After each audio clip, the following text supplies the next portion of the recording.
Stargate? You got it. Still Stargate, yeah. All right, we're live. Let me just make sure that they're public so that people can comment. Mute that. Yeah, we're public. Hope y'all don't mind. I brought a little snack. Oh my God. You just love poking the bear, don't you? Yes. I have tried to get a better webcam, but they are not available. Any place that has webcams is like, it'll ship in June. That doesn't do me any good. I was using a document camera for a while. What's that? In schools, the classrooms will have it so that they can put paper down right. below. Gotcha. Really Okay. high res. It works really well, actually. I saw a ad for one on Facebook the other day. It looked pretty good, but I didn't read any of the reviews or anything like that. I can't remember. I saved it. Well, Saved it on my Facebook, but Let me rephrase. I could have gotten a $200 webcam right away. But anything affordable was on back order for months.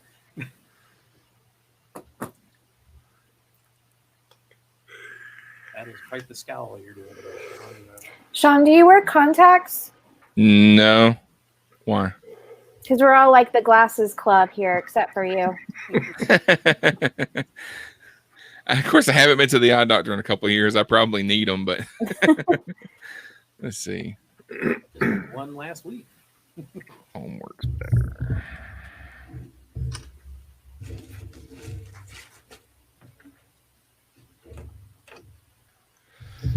All right, he's having trouble connecting. So, Oh. what? But he can Y'all having communicate with trouble us hearing here. me, or is that better? I Yeah. can hear you. Yeah. It was Yes. just too far away. Sorry. How's that? Is that I'm gonna better? record. I'm gonna start recording. Check 1, 2. Yes. Okay.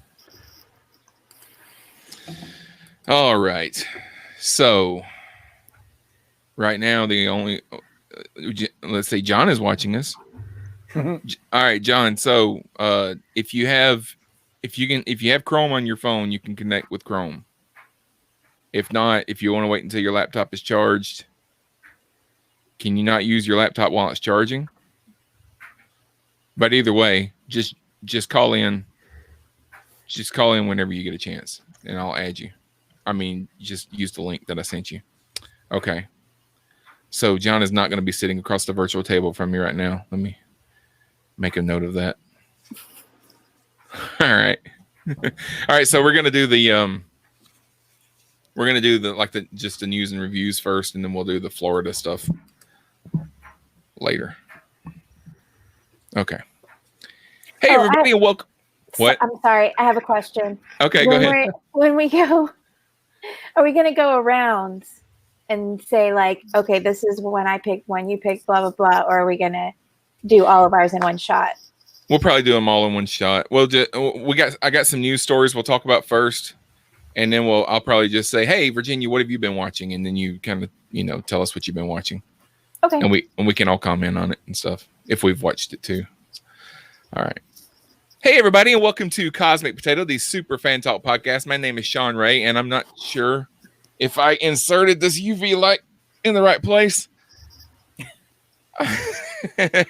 Sitting across the virtual table from me is Rick. How are you, sir? I have nothing to follow that with. We've also got Scott. How's it going, sir?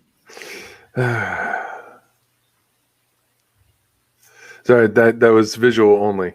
So for everyone who's just listening, hi. And we've got Virginia. How's it going? Yeah, it's going. It's going. I think we've all reached that point of peak. Ennui. And joining us once again, I think this is the first time you've been on this show. You were on the Star Trek show last time, right? Yes. Okay, so Tom Madison's with us. How's it going? It's doing great. All right. So this week we're going to do a news and reviews episode. So we're going to talk about some of the things that's been happening over the last couple of weeks. We're going to talk about things that we've been watching while we've been quarantined. John is with us on on Facebook Live. He's not in the historic Cosmic Potato Studio just yet. He's waiting for his laptop to charge, and he'll be with us then. So, all right. So I wanted to talk about something that I've been thinking about for the last couple of days. So since the coronavirus pandemic started, we've seen some things happening in entertainment that I've never witnessed before. So you've got all the movie theaters are closed right now. And you've got these huge businesses that are used to making hundreds of thousands of dollars every month, and they're shuttered right now. And then when they reopen, they're probably going to be forced to be at like 50% capacity or whatever for the next several months, maybe even up to a year or more. And at the same time, you've got Hollywood at a standstill. They got movies that they've already made that they can't put out because nobody can go watch them. And they've got movies that they've been working on that they've had to stop production on because of the pandemic and all that kind of stuff.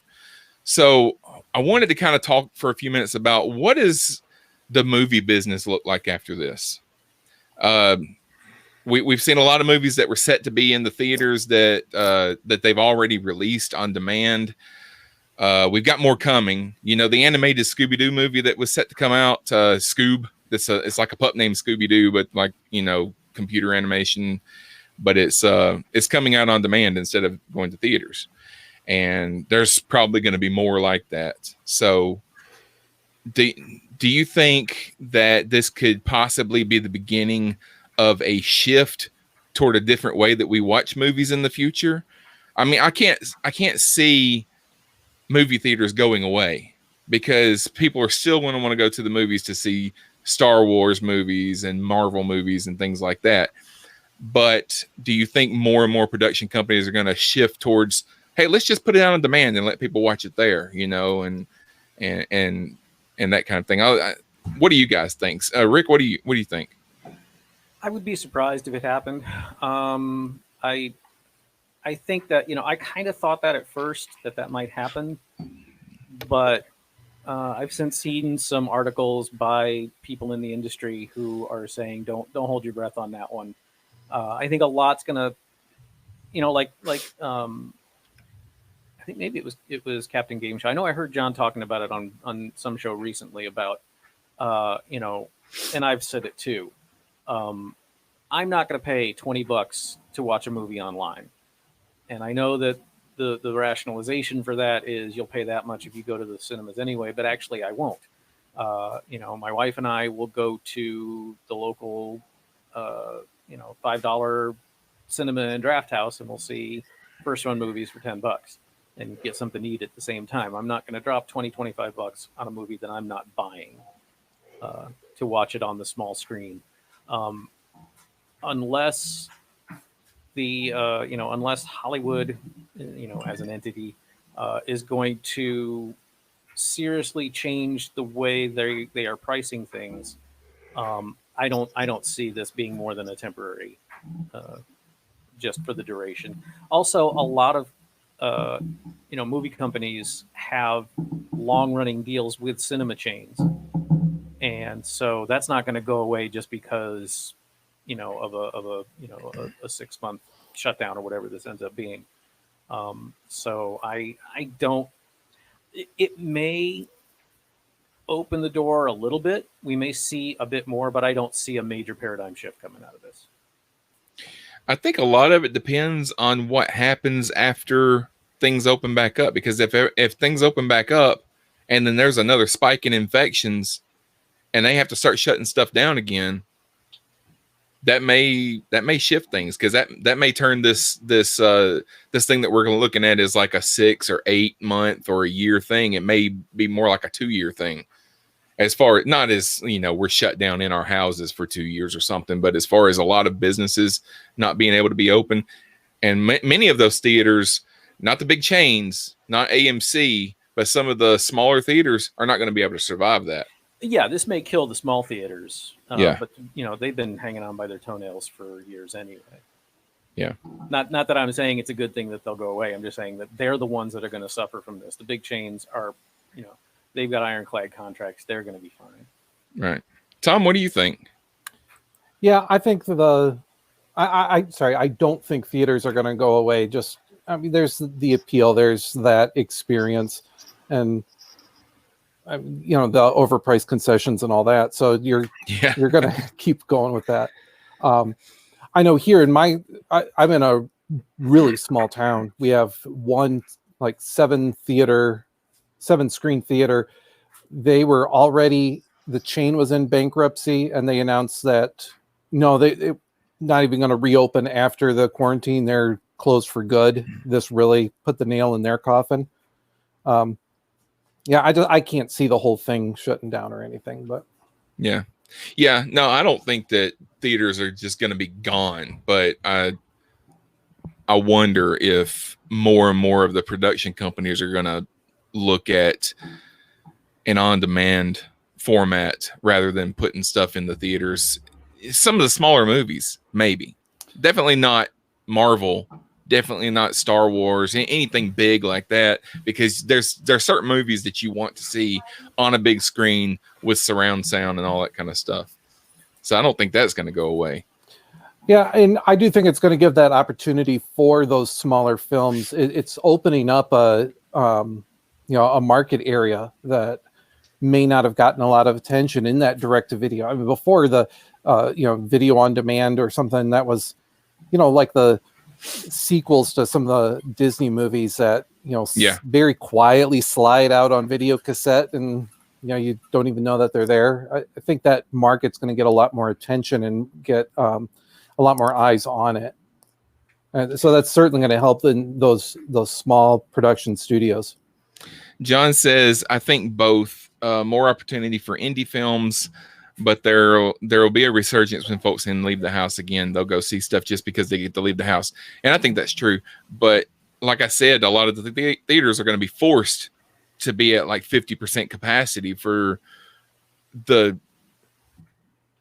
foreseeable future. So if a theater is able to seat 500 people, but they're only allowed to sell 250 tickets, are they going to raise the price of those tickets? Which is going to make me not want to go to the movies, because when I go to the movies, I already spend too much. And if they raise the price from $12 and then all of a sudden it's $16 because they can't sell as many tickets, then they're not going to be selling those tickets because a lot of people are not going to go. Virginia, what do you think? I think a lot of it is going to depend on not just when the quarantine lifts, but when social distancing ends, because on one side, like y'all are saying, the theaters are, going to be operating at 50% capacity. It's going to be kind of iffy on that end. But also in maintaining social distancing, the people who are working on the movies themselves are kind of doing it piecemeal and as they can work from home. So there may not even be as many movies coming out. Yeah. To like satisfy the demand. If we have like another spike in cases or deaths, and people are probably just gonna lock down and please give me movies, anything to watch, and that may affect what's going to happen. But I can think of a number of smaller and indie movie houses around here that they won't survive. It'll just be the big chains that have like the big money behind them. That's interesting. I hadn't thought about that. Go ahead. I'm sorry. Go ahead. Shane and I were actually talking about something you just said earlier where, people will still want, or like I will still want to go see like a Star Wars movie and have that experience of the big screen and the, surround sound. Until I can have surround sound in my house, I'm always going to want to go to the movie theater. That's basically it. Yeah. Yeah. And until I can get a 300-inch TV in my, right. in my house, but that's interesting. Something that you said made me think, when the theaters open up, yeah, they've got a lot of movies that they've had to push back because of the pandemic and everything, but they've also stopped production. So there's going to be a big gap where there's not any movies to put out. So they may have to, I don't know, they may have to re-release stuff that's already been out, or, do a lot more of the like the live events that they like when we saw Deep Space Nine, the Deep Space Nine documentary. They may have to do more of those or something like that, just to get people to come to the theater. Scott. Well, to address that point real quick before moving on to the rest, I think that my time working at a video store way back in the late 90s, if it taught me one thing, it's that the direct to video market had a lot to teach us about the amount of movies that studios will make and then never release. Yeah. Because then you would see them pop up later. It's like, oh, wait, what's this? Renee Zellweger and Matthew McConaughey have both released movies that are doing well in the theaters. Well, time to find out if they even remember making Texas Chainsaw Massacre: The Next Generation. And that's not a joke. That's actually a movie. And what do you know? It showed up on video right when they were, making some big splashes with, I think, Jerry Maguire. Was her movie. I don't know what McConaughey had done recently, but they were big, and then all of a sudden, bang, here's this horrible movie with the both of them in it that no one knew was there until the studio decided to drop it. I think they'll probably start dusting off some movies that they've made and they've just put on a shelf. When they hit this gap, when they've run out of new stuff to put out, they're going to dust off some old stuff and throw it in there. Yeah. I wouldn't even have thought of that. That's a good point. As far as how things are going to shift in regards to theaters versus watching at home, there's no way to know what the details are going to be, what it's exactly going to look like. Will theaters increase their prices? How long will they cut down on the number of people that they can seat in a theater? Will this lead to them changing the will this lead to them changing the layout of their seating so it's permanently a lower capacity with more space? But whatever it ends up looking like, it is going to change. And we've all known, those of us who have been paying attention to the industry and the rise of streaming and the apparent increase in the desire for people to watch from home when possible, save for the big event movies and whatnot. We've known that it was eventually going to change. We just didn't know when it was going to happen. Now we know when it's going to start, and that's right now. Yeah. With releasing films to streaming early, either cutting short or skipping their theatrical release entirely and putting movies out so people can see them at home, that's showing us that they've been able to do it for a while and they've chosen not to. And you're seeing that in a lot of industries. For example, my internet service provider, because of the increase in people working from home, they are offering unlimited data to all internet customers. So you could have done this at any time. You've just been charging us money for it this whole time. Yeah. Yeah. And that's, by far not the only example, but we're seeing that all over the place of things that large companies and corporations and providers are doing during this quarantine time. Here's something to make your life easier. So, this would have made my life easier before the quarantine also, Yeah. And when the quarantine's over, it will still make my life easier. So are they going to stop doing these nice things once we're allowed to go outside?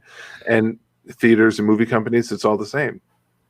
We'll find out, how close to normal are they going to try to go back to when we're able to go outside again. Who knows?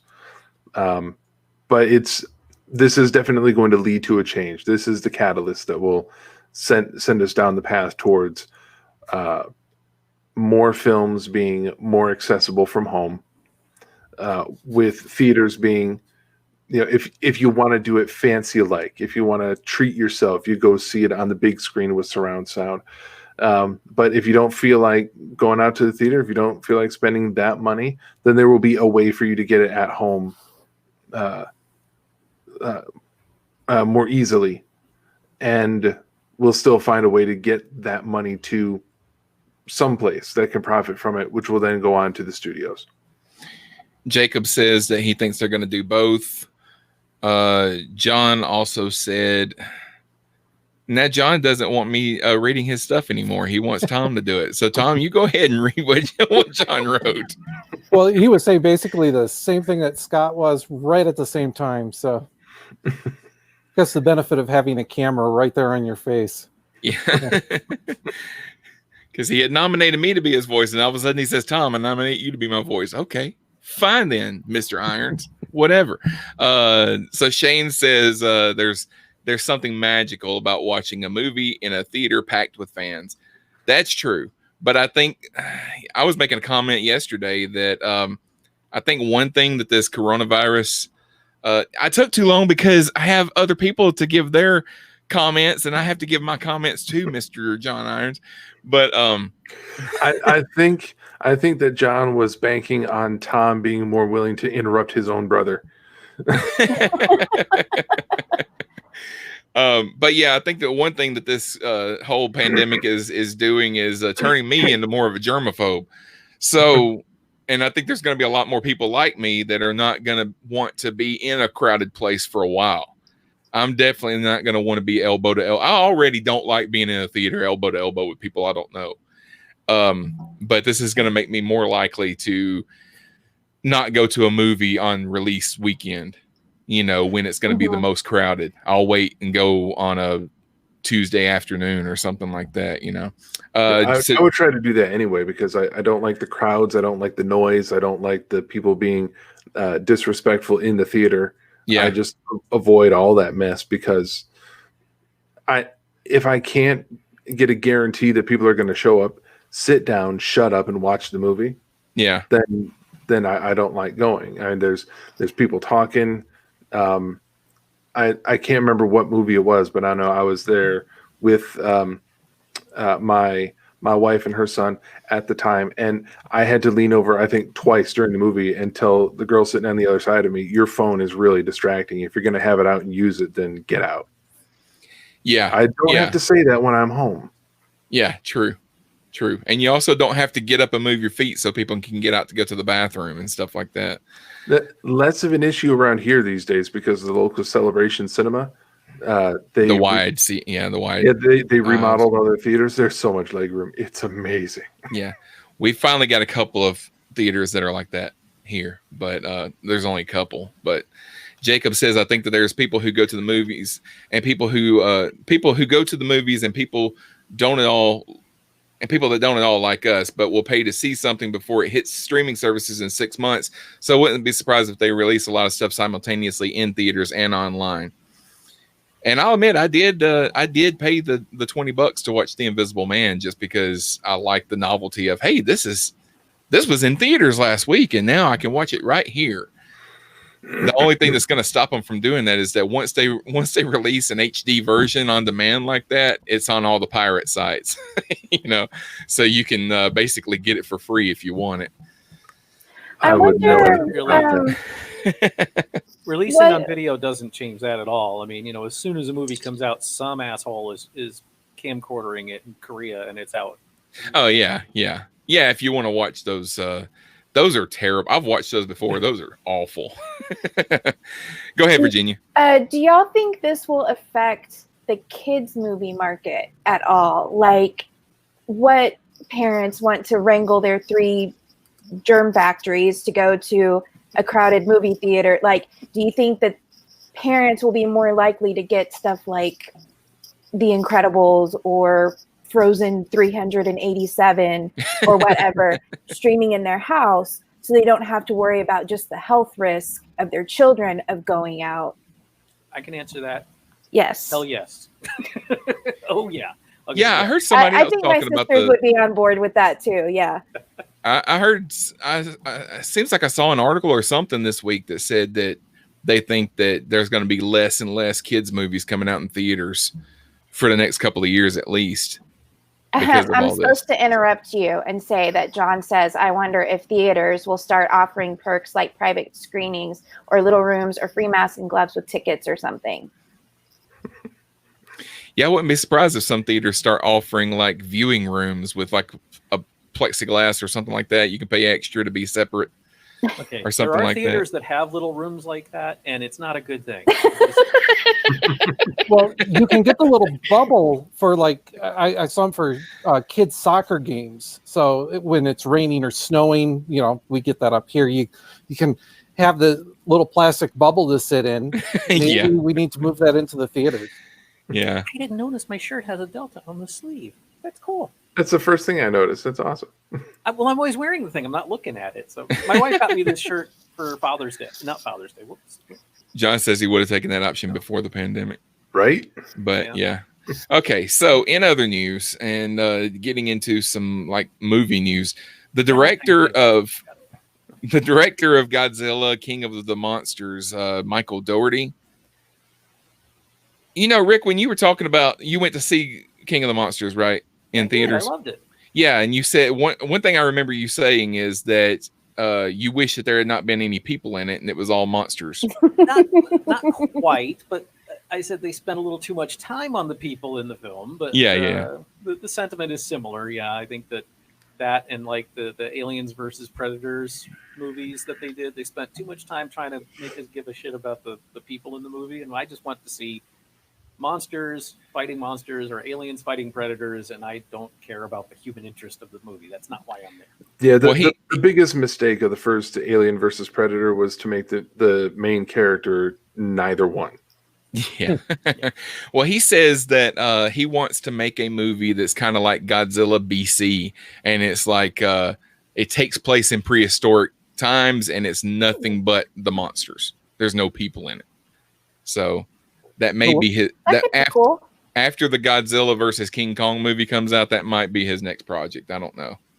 So would that be like the first 10 minutes of the Star Wars holiday special with just no intelligible dialogue? just Wookiees going raw at each other. Yeah. I don't know. I think you're the first 10 minutes is being optimistic. I think it was more like the first 25 minutes. Yes, it was. John says that's genius. Trying to put his comment up there on the screen. So, okay. And in other news, Kevin Smith is finally getting back to what works for him, because I joked last summer when they first announced that the Jay and Silent Bob reboot was coming out that his plan was to not release it like in a traditional sense of just putting the movie out and you just go watch it. He was doing a road show. And Virginia, you went to that, right? Mm-hmm. He actually made more money on the road show than he would have made if he just put the movie out. So I guess he knew what he was doing after all. So I've been listening to it. He's got a podcast called Fat Man on Batman. No, it's called Fat Man Beyond. Now. Yeah, he changed it. So yeah, he's been making more money that way. And he finally announced he's making Clerks 3. And he's, 10 years now. Well, he announced what happened was he announced Clerks 3 a long time ago. I remember it was way back because at that time Stan Lee was supposed to be in the movie, and now Stan Lee's gone, so obviously that's not going to happen. But the reason it didn't get made was because Jeff Anderson, is that his name? Yes. The guy that played Randall. Mm-hmm. Yeah. He didn't want to do it. He just backed out. So, and I don't know what the reason was for that. He just was not wanting to play Randall anymore. It might have something to do with the fact that he's not an actor. Yeah. True. So he backed out. So Kevin Smith was just like, well, I'm not going to recast Randall, and so he just didn't make the movie. Well, in the last couple of years, Jeff Anderson has turned around and said, okay, I'll make the movie. So now, but it's a different movie than it was going to be. He's like rewritten the whole thing. But now he's announced that he's going to make Mallrats 2. And Mallrats was supposed to be turned into a TV series for a while. That fell through. Now he's making Mallrats 2, but he's making it, he's been tweeting about it. It's going to be called Twilight of the Mallrats.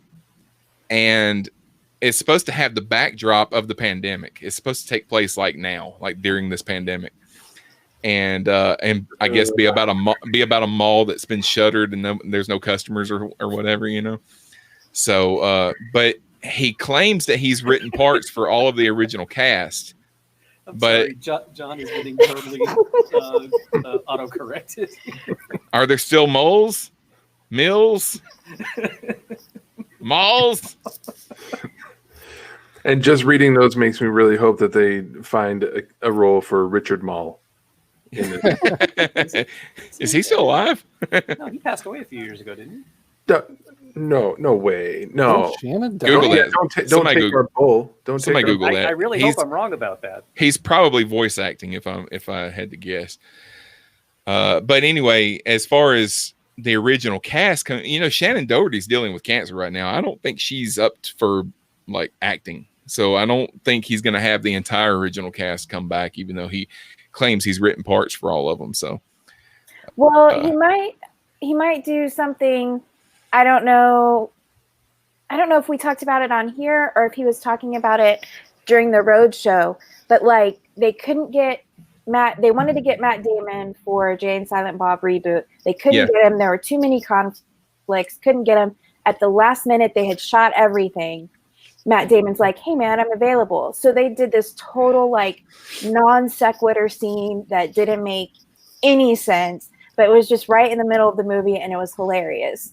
So I wonder if Shannon Doherty's not available to do the full-fledged movie, if they be like, here's just this random scene with her, ha ha ha, okay, movie. yeah, it's kind of what they did when they did this 90210 series that came out last year, and she wasn't in it, but they did a scene where she was like Skyping in or something like that, just so they could say that she was in it or whatever.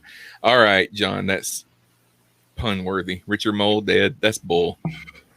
And confirmed I get it. he's alive. He is alive. Okay. So one other news story that I've had before we start talking about stuff that we've been watching is that Vin Diesel let it slip in an interview that the Guardians of the Galaxy are going to be in the Thor Love and Thunder movie, which I kind of figured they would be just based off of what we saw at the end of Endgame. But I think it's funny that he just kind of pulled a Tom Holland and, and told everybody.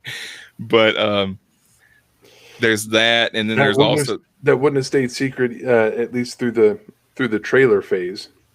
Yeah, they would have been in the trailer, but he said that he's had a conversation with. They haven't started filming the movie yet, and he said that he had a conversation with James Gunn about Groot, at least Groot being in the movie, which I'm assuming if Groot is in the movie, then the rest of them will be too. But he also James Gunn shot down a fan theory about Guardians of the Galaxy that what'd you say? He said he shot down James Gunn shot down. James Gunn shot down. There you go. He said, there's a fan theory going around that Mantis would be able to restore all of Gamora's memories. And he says, no, that's not true. Mantis can project emotions, but not thoughts. So they were kind of thinking that Mantis would just Vulcan mind meld with Gamora and turn her back into the Gamora that we all know from the other two movies or whatever. She lost any memories? They just haven't happened for her yet. Yeah, she's a different character. It's a different Gamora. She didn't lose memories. Yeah. And I think whoever came up with that fan theory watched the end of and the follow up to Crisis one too many times, because that's exactly what they did in Crisis on Infinite Earths to fix the Arrowverse. Is they decided, hey, you know what? Martian Manhunter, he remembers everything. And all he has to do is touch your face or do one of these and look at you. And now you remember everything too. Yeah. Yeah, true. Scott, I thought you were going to say that Mantis was, a big fan of Vulcan culture and taught herself a mind meld. Take care of that. All right. That was There is one piece of news I'd like to bring up before we move on. Because Okay. You reminded me when you were talking about Clerks. Now, we haven't heard a solid confirmation on this, but, Variety reported on it. So that's about as close as you can get to a studio announcement. But it's a strong probability that Rosario Dawson will be playing Ahsoka Tano on The Mandalorian next season, which I am just over the freaking clouds about. Because I love Rosario Dawson, and Ahsoka Tano is one of the few characters that I really like from the Clone Wars stuff, and the whole prequel universe of Star Wars. And so her showing up as Ahsoka Tano in Mandalorian has me just giddy. Do we know when the next season is coming out? I don't think we know when anything's coming out right Yeah. now. Yeah, they haven't even point. started filming it yet, as far as I know. So it's going to be a while. Yeah, I mean, and Twitter kind of attacked her, over some allegations, but none of those allegations have been proven. Yeah. And so far, it's only been one person story that it even happened. Mhm. So I'm not going to go into it, but that is out there. They're just. I don't remember what exactly it was. I know I looked into it and it was shaky at best. Yeah. Whatever the allegations were. So I was like, I love Rosario Dawson. I love her work.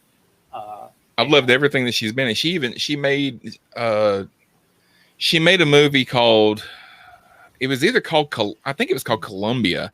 It was basically Taken, but with Rosario Dawson instead of Liam Neeson, and it's a pretty good movie. I think it was even made by the same director, and it's a pretty good movie. I think it's called Columbia. It's either Columbia or Columbiana or something like that. Was it Columbiana, I think? Something like that, yeah. Makes me think when you say Columbiana, there's a town about 50 miles from here called Columbiana, and it makes me think, why would they make a movie about that? All right. Hey Tom, what have you been watching lately? Nothing new, nothing recent. So I have just recently, and please, I'm almost embarrassed by it, but I've just recently discovered the joys that is The Office. Oh yeah. So we're binging through that right now, and we just did a rewatch of. Keep in mind, I do have kids. We did a rewatch of Phineas and Ferb. So I hear that. Yeah, some of those old cartoons are worth going back and revisiting. What's up, Boz? How's it going?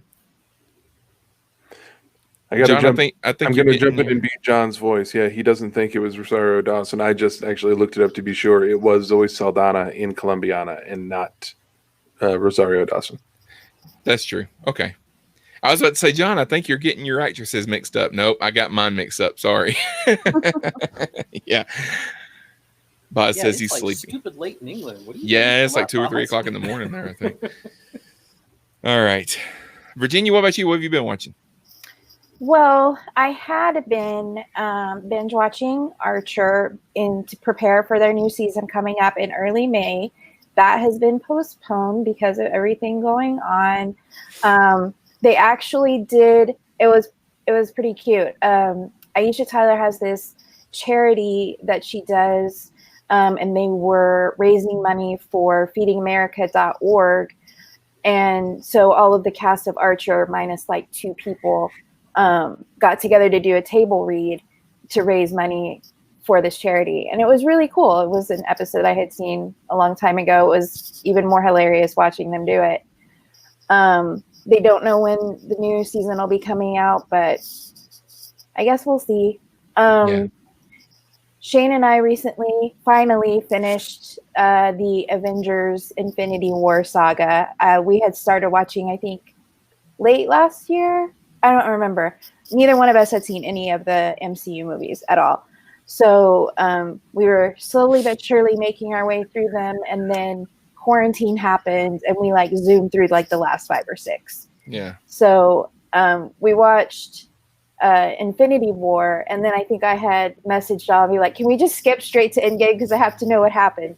No, we have to watch Captain Marvel and Ant-Man and the Wasp. I was actually glad that that they did the Ant-Man thing the way they did, because it was we had watched some of those movies so long ago. I was like, oh yeah, he's talking about this thing. I remember that happened now. So it was a good reminder character, Yeah.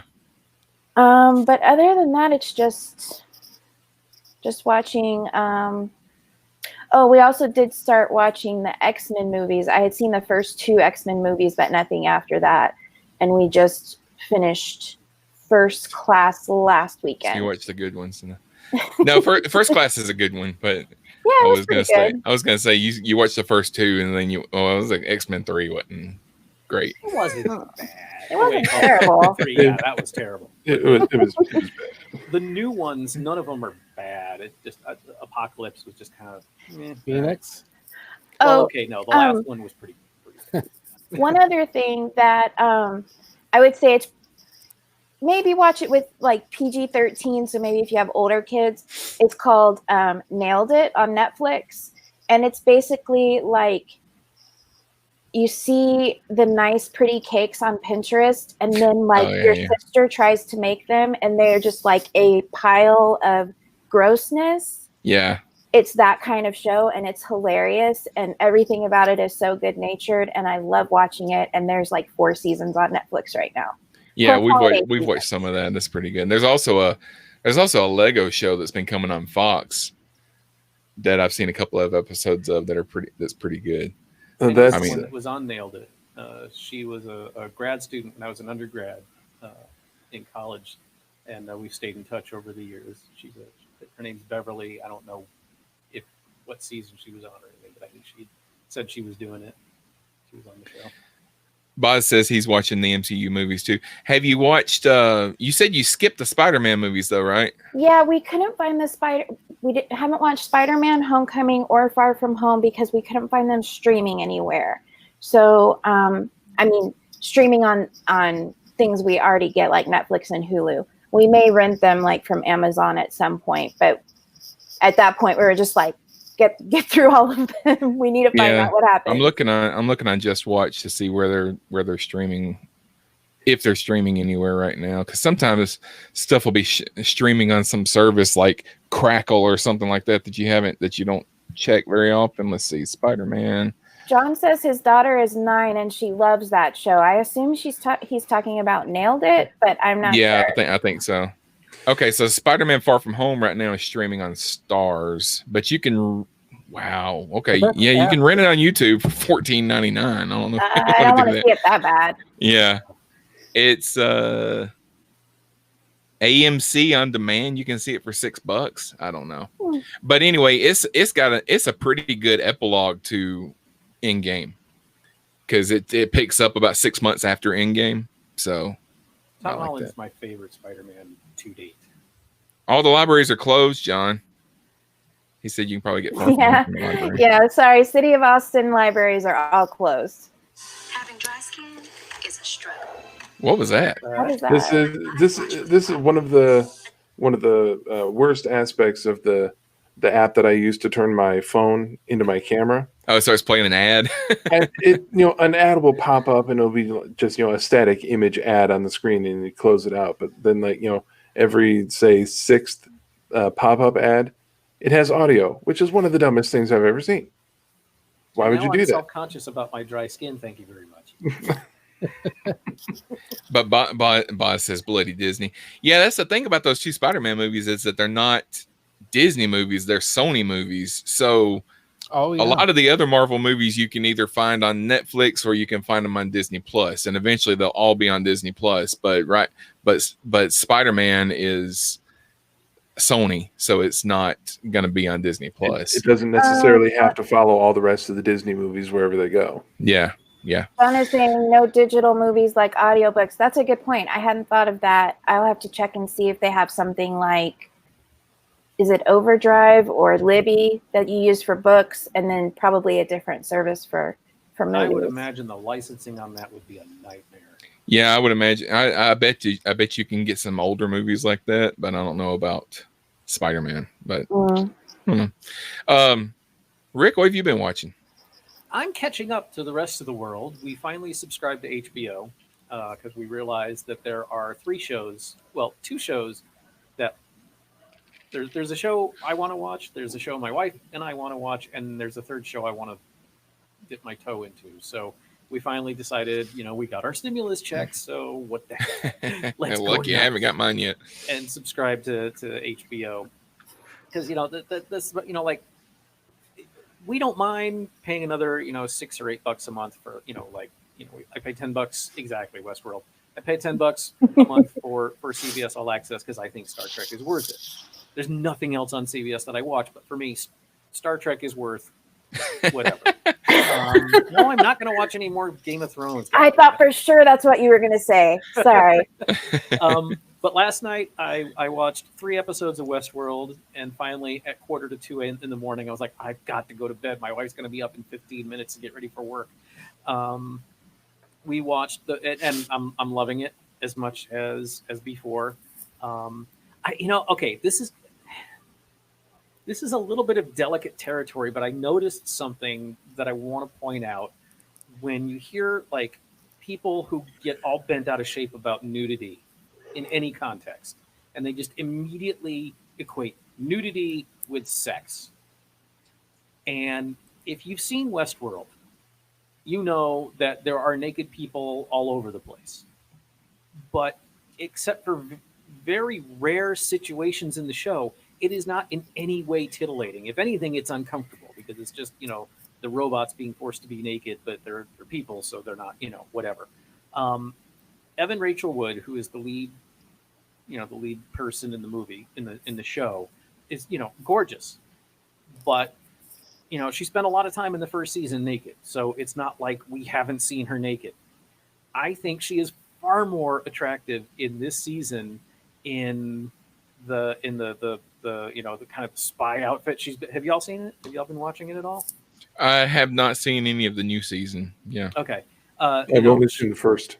Oh wow, dudes, you gotta watch this show. It's really awesome. There's so many things to watch, and I did find myself bumping up against the fact that it's, while incredibly well made and well written, it's very dense.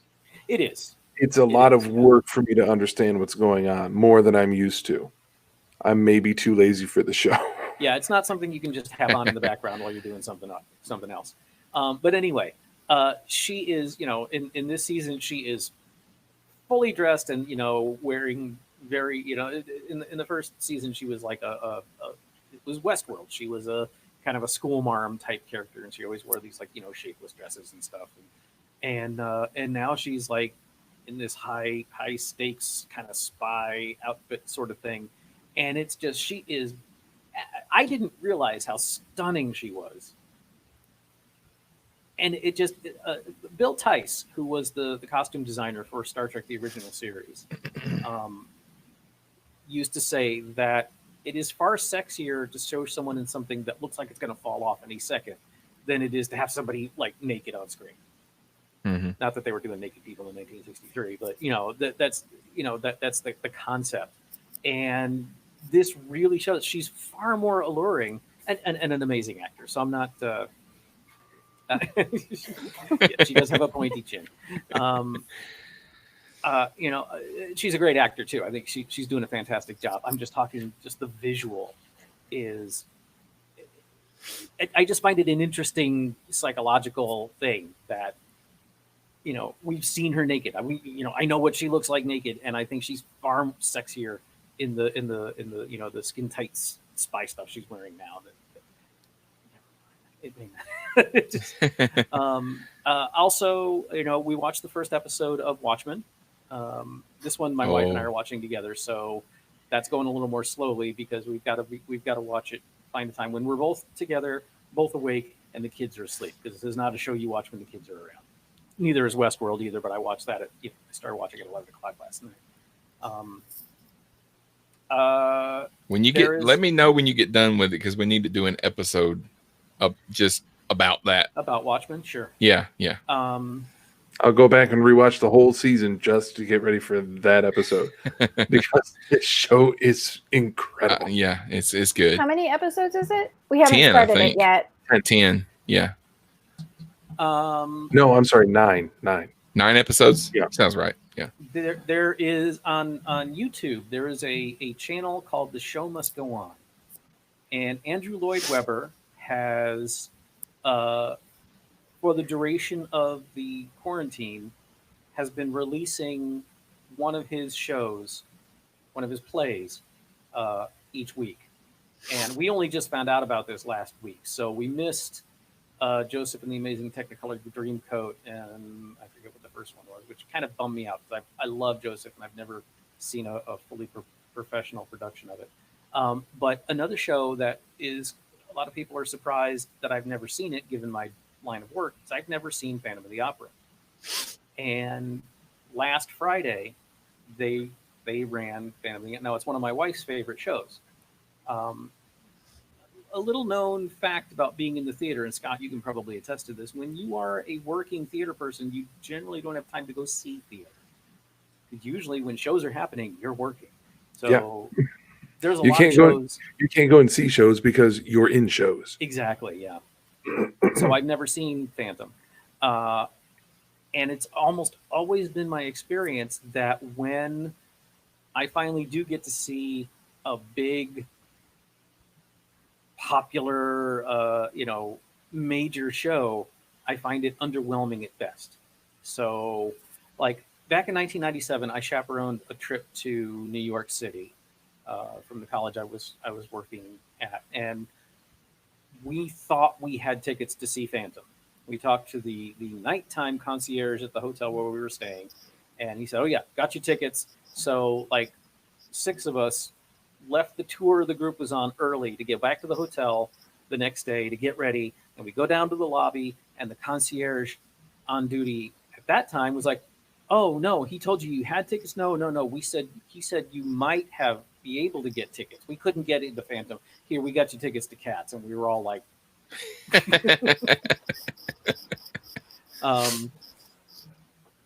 so I've never seen the show, and I just in my mind, I kind of sour grapes it. It was like, oh, it's Andrew Lloyd Webber. It's probably just all flash and nonsense anyway. So what they aired last week was a video of the stage play. This was not the movie. I saw that, and that was a nightmare and a half. This was a video of the 25th anniversary show they did back in 2011. And it was actually, they edited together 3 different performances into one video. And then afterwards, Andrew Lloyd Webber came out, and then Sarah Brightman and Michael Crawford came out, and then they had 4 guys who had all played the Phantom over the years, and it was just this really cool thing.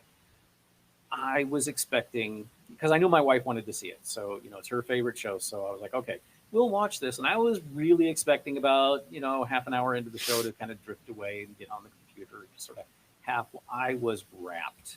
I was mesmerized by this show. It was incredible. I don't get that into plays. One of the great ironies of my life is I like making theater. I don't particularly like watching it. I'm a terrible audience member because I can rarely get into a show without going, "Oh, what's that? They're doing that. Oh, that's bad. Oh, that's good." When it's your job, it's hard to separate and just enjoy it. I was blown away by this show. I was in tears at points. It was just amazing. Now this week they did the sequel, Love Never Dies, which I've never heard a good word about, so we didn't watch it. But if you're I'm sorry, there's a sequel? What? The Phantom of the I didn't know that. Exactly. Yes. Wait, you've never seen? Yeah. Wait, you've never seen Sorry. Love Never Dies? I'm hoping they do Evita at some point because I whether you like Evita or not, I've done like several different productions of it, and it has a great deal of sentimental meaning for me. I mean, you're not chomping at the bit for Starlight Express? You know what? Okay, back in 1987, I was in a production of Oklahoma that we took to England, and yes, honey. Oh, hang on a second. Night time. Come say hi to everybody. Time for Sharon's cameo. Hi, Sharon. Oh wait, honey, can you turn off the speaker? I can't reach it. The one on the left. Okay, say hi. Hi. Hi, Good night, Sharon. Hi, Sharon. Good night. Good night. Hey, baby. Boz says the third one is called One of Our Chandeliers is Missing. Yes, because I've been leaning up against this, and it's out over here. Starlight. Oh, so I went on Oklahoma. this tour to England with the production of Oklahoma. I was in the chorus. I was one of 5 guys who auditioned just so we could go on the trip. I can sing, but I can't dance, and so neither could any of these other guys. So they would just kind of stuck us in the back, called us the Clod Squad. We just sort of rocked back and forth during the numbers. But we got to go to England and we performed the show in Cornwall, which was amazing. That's a too long of a story to go into, but we spent a week in London before we headed down south to Cornwall, and we were trying to decide what shows to go see while we were there. And I was one of the only technicians in the show, and so we had a chance to either see 42nd Street or Starlight Express. And all I had heard about Starlight was that it was about train cars and it was vapid as hell.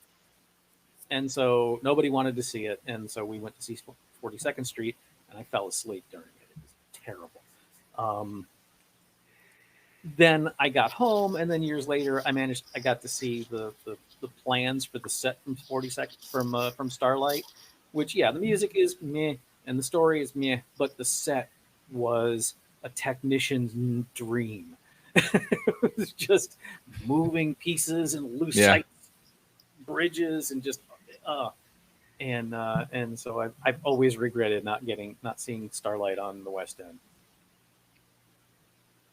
All right. Also, watched Galaxy Quest yesterday because in that movie never ever gets old. Did we talk about the Yeah, you talked about the documentary last time. Yeah. Yeah, and so I've been meaning to rewatch it, and finally I just threw it in yesterday, and there is not a bad second in that film. I love every minute of it, and it's just wonderful. By Grabthar's hammer. Exactly. I haven't seen it in a few years. I need to watch it again. Scott, what about you? What you been watching? Just a bit of this and a bit of that. I've been trying to do as much Photoshop work as possible. Another podcast has reached out to me for some logo services. Excuse me. I'm still working on a personal poster project myself. And I have just Good night, boss. No. And I have just really, as of this afternoon, struck an unofficial, unpaid, but still probably going to be kind of fun deal with one of the podcasts on the From Superheroes network. Did anyone here on the show or anyone listening live ever heard of the podcast The Villain Was Right? No. No? Okay. It is again, like I said, it's on the From Superheroes network. If anyone has ever seen online the texts from superheroes, and it'll be like a screenshot of a text message conversation. I've seen that. Yeah, I've seen that. Okay. Well, the group or the company, whatever you want to call it, that started out making those comics, they have done some expanding, and they started doing a podcast. Now they have a network, so they have some other shows on it as well. One of them is The Villain Was Right, where the two hosts, Craig and Rebecca, will pick a movie where they think that the villain of the film actually had a stronger point than the protagonist. So they will make their argument for why they think that the villain was in the right, while the hero was perhaps, the douchebag. Horrible. What's that? Dr. Horrible. Yeah. They're kind of doing a Dr. Horrible take on it. Recent episodes include Hercules, where they point out the fact that Hades, kind of had a point, because he had been unjustly stuck down in the underworld, so they made a case for him. And their most recent episode, they discussed Flight of the Navigator, where Oh man. where Max, the alien, was kind of the bad guy because he abducted a child, failed to take the child back to where he belonged, and then when he went drunk driving and hit a Hydra tower and accidentally erased his memory banks, now he has to re-kidnap the kid to download the backups of his maps that he had in the kid's head. And all this time, NASA is trying to figure out what happened to this child. How can we help him? And NASA is portrayed as the villain in the movie because they're trying to catch him, when in fact they're the heroes. They're trying to help. Is Yeah. that the one where they find the tilt-a-whirl car and turn it into a spaceship? No, This is the one where Paul Rubens is the voice of a spaceship. With a very young Sarah Jessica Parker. Yep. Yeah. With Man, purple I hair. haven't seen that movie in ages. I think it's on Disney Plus now, I think. Oh really? Yeah. Yeah, I that's have to check that out. Yeah, it wouldn't surprise me. I have it on I might not have it on DVD. I might have left that at the house and just gotten a digital copy. I have it either digitally or on disc. Anyway, that was their most recent episode, and they talked about that. And I have struck an unofficial deal with that podcast, and I'll be starting to work on that in the next day or two, where I asked them if they can send me a list of the movies they're going to discuss. I can try to have posters pre-made for the show where it's going to be essentially the original movie poster for what they're talking about, but I will take out the hero and replace it with the villain. So imagine if they designed the poster of Flight of the Navigator, but the poster portrays NASA as the hero instead Yeah. of the kid in the alien ship, as an example. The poster for Disney's Hercules, if they presented Hades as the hero on the front of the box, that Yeah. sort of thing. So Hades, the movie. so I'm gonna see about doing something like that. I was Zur, savior of the universe. the next film they're going to discuss is Iron Man 2. So I'm going to see about putting together an Iron Man poster that has Justin Hammer and Whiplash front and center as the heroes. So Yeah, we'll see Tony what I- Stark was a drunk mess in that movie. Yeah. So as far as other things that I haven't really talked about what I've been watching. It's just whatever I happen to put in. I've been doing a rewatch of some West Wing. I finished my Enterprise rewatch. And a couple of just random movies that the mood struck me, so I decided to throw it in. GoldenEye I watched recently. King Ralph, which is always a delight, I just saw that a couple weeks ago. right? Yeah, King Ralph is good. Well, Tom, I've got it on my Plex now. If you want to watch it again, it's always so much fun. You forget how light and funny it is, and the really fun part is when you realize that you spent most of your younger years having that movie on video cassette, but it was taped off of television, which means it was censored. So then you remember all the jokes from the very first time you saw it, but you haven't seen those jokes since then. Yeah. Yeah. Yeah. And that's really about Austin Powers Gold Member. I watched that a couple days ago. Never saw that one. It Bayou Shag Me Turn. Is That's that the the one one? that had- That's the one with Beyonce, isn't it? mhm. Yeah, it had Michael Caine in it. Yeah, I'm not going to say it's great, but I think it's arguably the most quotable of the trilogy. Mhm. Oh, John, you got to watch King Ralph. Oh yeah, King Ralph is great.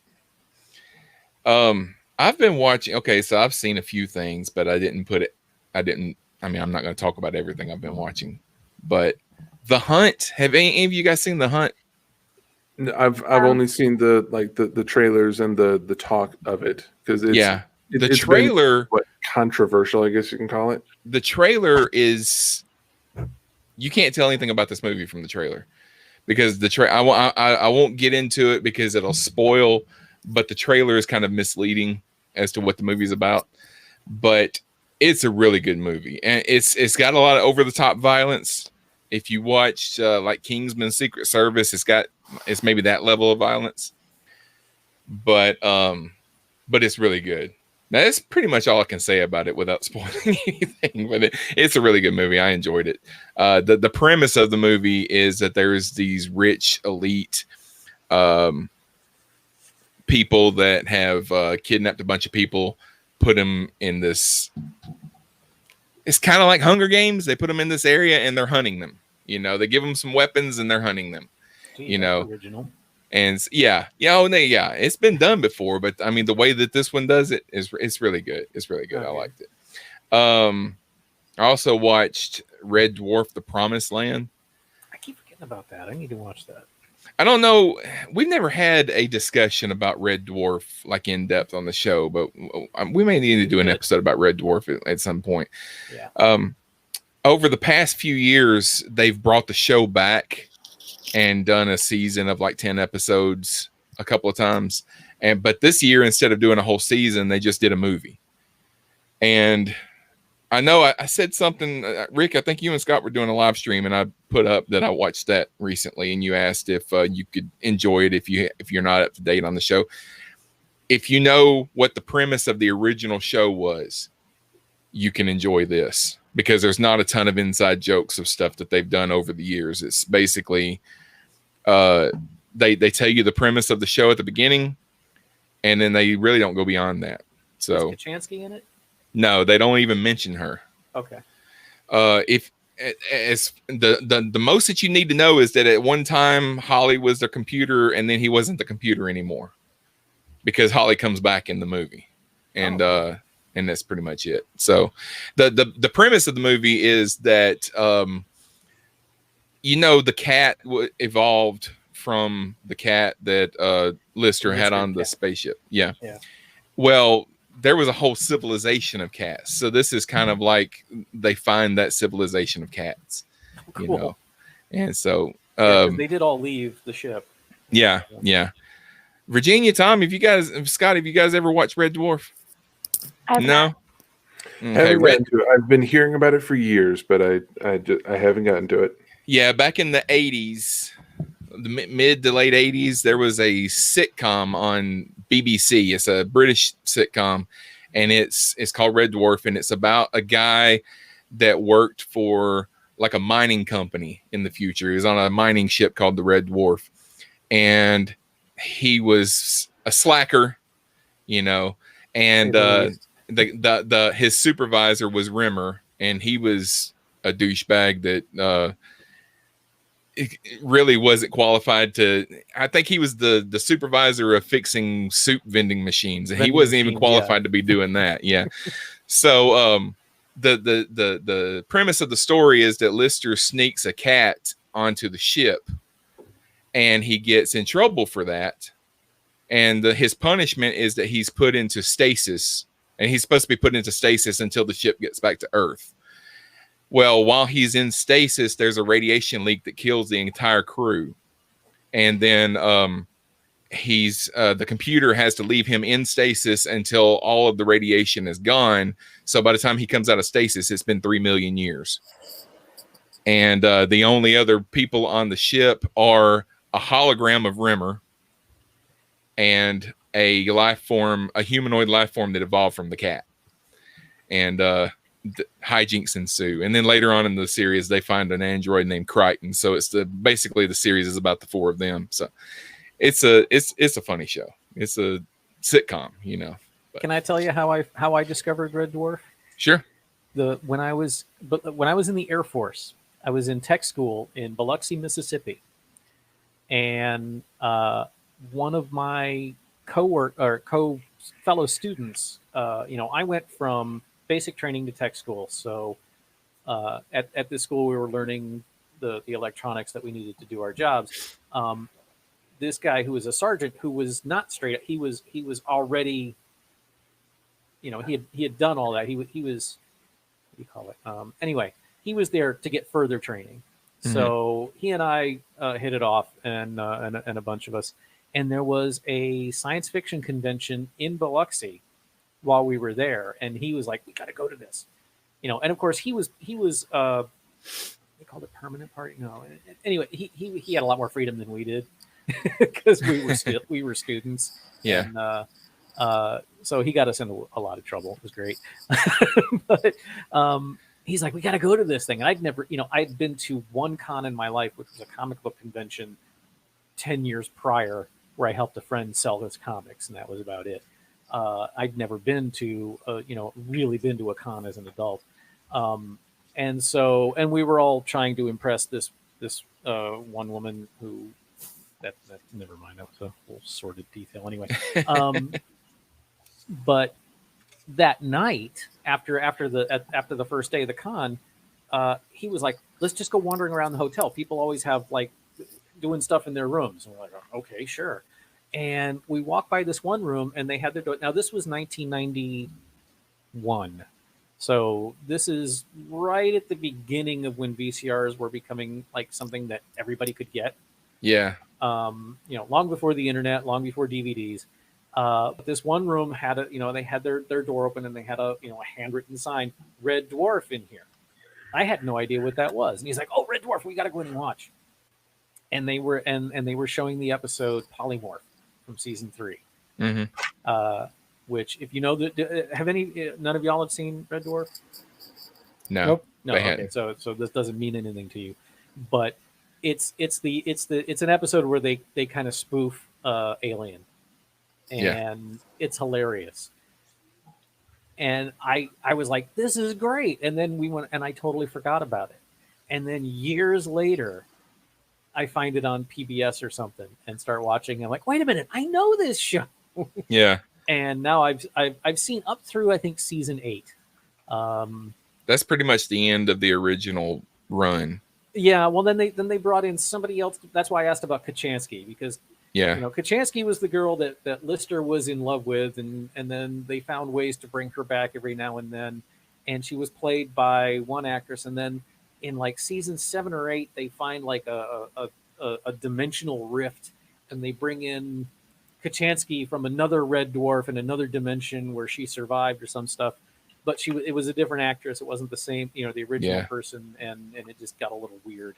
And so I was curious if she was in the movie. But. Yeah, I found it because it was on public TV. On Saturday nights, they had a block of British sitcoms. It was like, Are You Being Served, Faulty Towers, Keeping Up Appearances, Red Dwarf, and then they would show Doctor Who.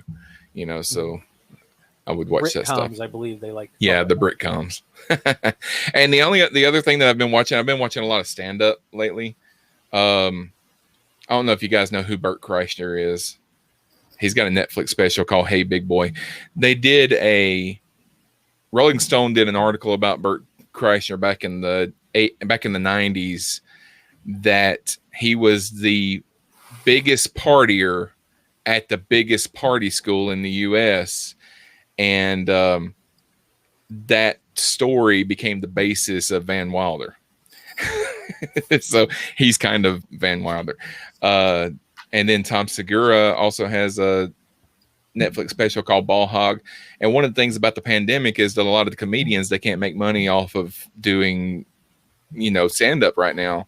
So they're doing podcasts, which a lot of comedians already have podcasts. But I found that Bert Kreischer has a podcast. Tom Segura has a podcast, and then I found out that Bert Kreischer and Tom Segura have a podcast together.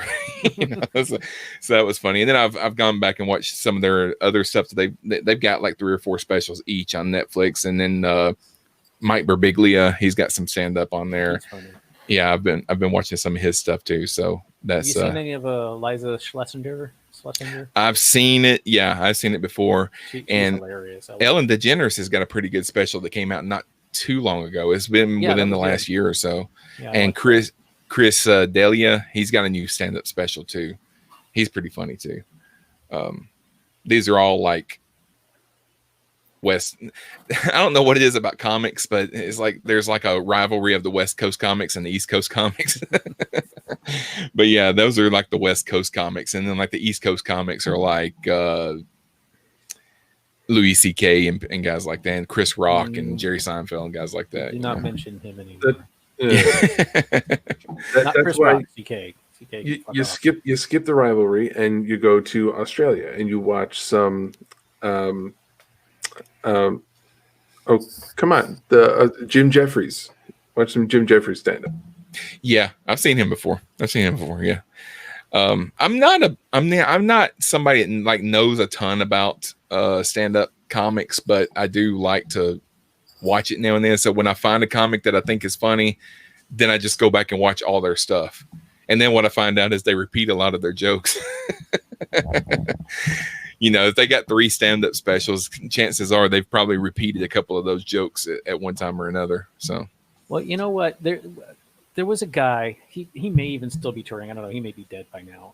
There's a dude by the name of Mousy Lawrence that is a Borscht Belt comedian. If you're familiar with that term, the Borscht Belt is up in New England, New York, and Pennsylvania, and stuff like that. And they're all yeah.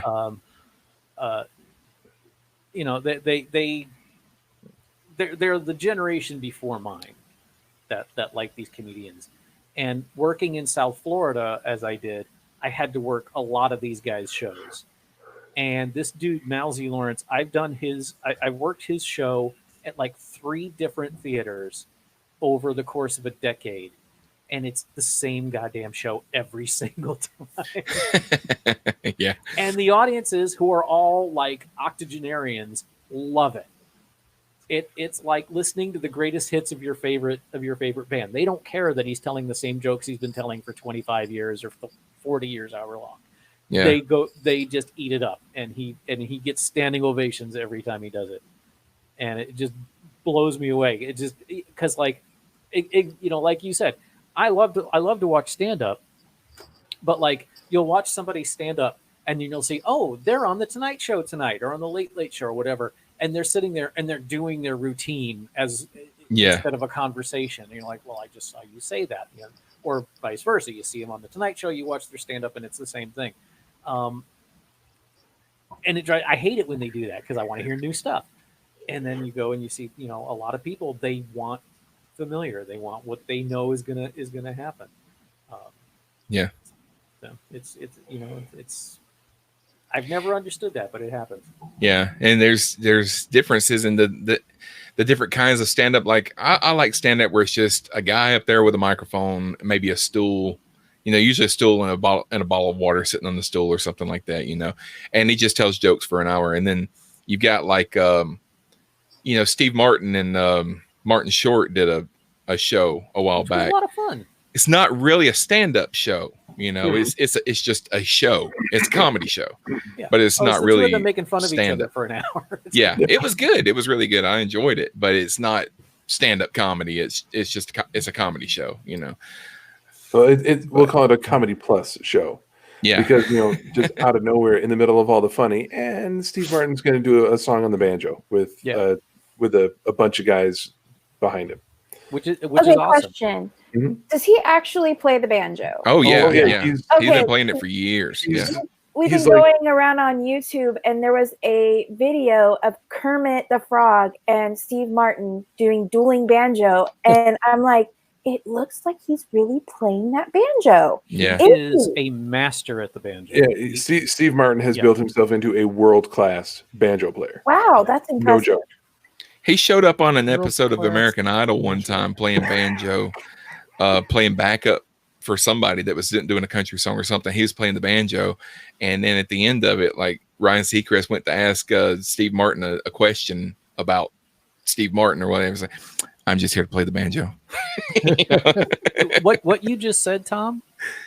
World class banjo. Yeah, It's kind no, and I've had the same exact response. I was like, banjo, Jesus, who, and then look him up. He, there are plenty of YouTube videos of him playing. It's incredible. Did you ever see Roy Clark play? Roy Clark. Oh, play yeah. guitar? Oh yeah, No, I grew up didn't. watching. Do you know who Roy Clark is? Sounds familiar, but Hee haw. oh, okay. Yeah. Roy Clark was a magician with a guitar, anyway, you think, okay, somebody can play the guitar. You're like, okay, here comes another guitar solo. And then he just like, he's like, you think of him as just sort of this big dumb hick from the Hee Haw, the country show. And then he just starts doing some like amazing Spanish guitar stuff. That's just like, he's got like 18 fingers on each hand, all going at warp speed. And he's just playing. Steve Martin's like that. You think, oh, here comes a banjo player, and then by the end of it, you're like, I had no idea the banjo could sound like that. Mhm. Yeah. Yeah. He's just incredible. It's like I saw Weird Al Yankovic in concert back in the '90s, and Me too. the first like 4 songs, it was just him singing with his band behind him, and then he goes off stage and he comes back out with the accordion, and we're all on our feet screaming. And in the back of my head, I'm like, there is only one man on earth that will ever get me on my feet screaming because he picked up an accordion, and that's Weird Al. And with Steve Martin, it's that with the banjo. It's easy to go, oh, banjo, heck with that, but do yourself a favor and look it up. He's amazing on that thing. All right, let's wrap this one up. Everybody, if you're watching on Facebook Live, stay tuned. We're gonna do another show here in a few minutes. But until then, Virginia, thank you for being here. Thank you for having me. You want to plug anything? Right now, the podcast that my boyfriend Shane and I do is kind of on a hiatus. So until we have a decision on that, you can find me here on Cosmic Potato Podcast Network, or you can follow me on Twitter at Virginia in Texas. All right, and Tom, thank you for being here tonight. Thank you. You have anything you want to plug? No, just whatever any of you people will have me on. So Okay. All right, Scott. Well, I can't have you on my show because you already did it. I So, did. Prime Direction right here on the Cosmic Potato Podcast Network. Season 3 premiere has been recorded, waiting on editing, so that should be coming out hopefully very early May. Stay tuned for updates on Twitter at Prime Direct Pod. And if you want to keep up to date on any of my graphic artwork, you can find me on Twitter at Planet Rise, or go to the website www.planetrisecreative.com. You guys should do a show together, like a regular show. We can did we talk about, or were you just pitching ideas for other people to do shows? For the two of you should do a show No, together. I'm Call talking. it I'm talking. call it Madison's or something like that. There's no way to make it clear that I'm looking at my brother on the screen when I say, so you, Tom, you, Whichever that guy. one. Were you How pitching far apart ideas are for you two, by the way? Are you all even in the same state? like distance wise, about 3 hours? Yeah, 3 hours. We're on opposite sides of the state. Oh, okay. So All right, Rick, what about you? Go to starbasecommand.net if you want to see the shows that I'm involved with. We have Open the Iris, which is our Stargate SG-1 rewatch podcast. We're getting close to the end of season 4, I think. What else do I do? Starbase 66. We just released our first episode of a 7-episode series, retrospective of Star Trek Voyager, because this is their 25th anniversary year. We just released our season 1 talk. There will be 6 more to go. Analyzing Doctor Who, which is analyzing Doctor Who and Infinite Diversity, where I interview some folks. Yeah, and also you can find me occasionally on Captain Game Show and this particular show here, and Star Trek All Access when Star Trek stuff is happening. And yeah, I don't sleep much. All right. If you want to get in touch with us, then stay tuned. We'll give you all the info that you need in just a minute. Be sure to join us next time on Cosmic Potato, the Super Fan Talk podcast, when you might hear John say something. just never got around to it, apparently. My laptop needs to be charged. All right. Anybody need to take a break before we start the next one? I need like 2 minutes. Yeah, Okay. I got it. Yep. I got to hit the kitchen real quick. Are we staying on this link, or are we Yeah, we're going? gonna stay on this link. Okay. I didn't realize we were doing 2. I was like, dude, we're like an hour in and we haven't even started talking about the movies yet. This one, I'll keep this one at an hour. I won't. We won't go on and on. I won't keep you. Oh guys. no, I forgot that we were doing 2 separate shows tonight. So I was like, when are we going to get to the other stuff? Be right back. Okay. I'm going to stop this recording so I can start another one in a minute. here I am live on Facebook. Anybody want to ask me a question while I'm sitting here waiting for everyone to come back? John, are you going to come on for the second show? Is your laptop charged? Here we have a lovely view of Rick's living room, as well as Scott's office area, which I believe is also his living room. On the wall there, you can see that Scott has a United Federation of Planets flag that he's very proud of. Okay, John. You can, in the background of Rick's living room, you can see his couch. You can see a bookshelf with a lot of knickknacks on it and things like that. I think in the very distance, you can see his kitchen table and possibly his kitchen area back there. Sometimes if you look very closely, you can see people in the background, as in Rick's wife and sometimes his daughter. And hi, Scott. I'm just since we're still live, I'm just explaining to everyone. I'm talking about a view of your office area and Rick's living room here. Oh, okay. I was talking about your United Federation of Planets flag there and Rick's kitchen in the background there. I have ordered, and I'm waiting on a stand that I can use for the phone as I continue to use it as a camera. So I can attach the stand to the side of the desk, and I can reposition the camera, so I'll be able to have it at, more eye level. Yeah, that makes a little bit more sense.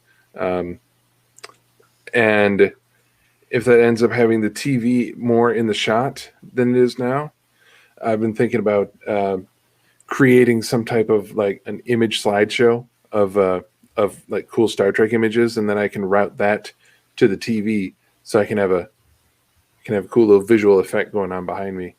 Did you just hold a pistol up in the air? Oh, It's my Babylon 5 PPG. oh, okay. Yeah, I've thought about putting some kind of a screen or something behind me, but I'm pretty tight in this closet. I mean, this wall is right behind me. Mm-hmm. So Did you think for a second that I just come back onto the microphone with an actual pistol? You were just talking and like you put your hand up and there was a pistol in your hand. I was like, what? Okay.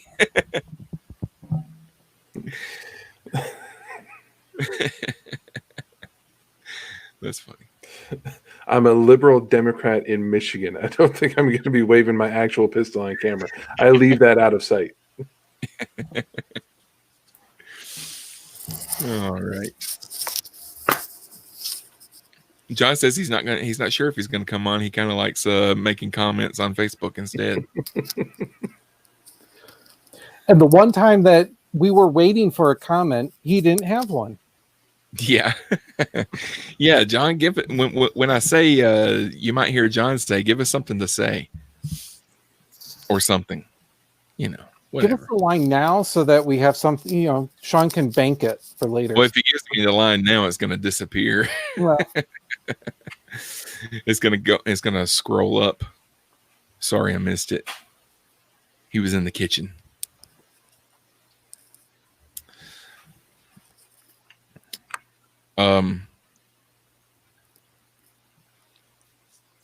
My daughter introduced me to TikTok, and I thought, well, this is the stupidest thing I've ever seen. And then like an hour and a half later, I'm still looking at it.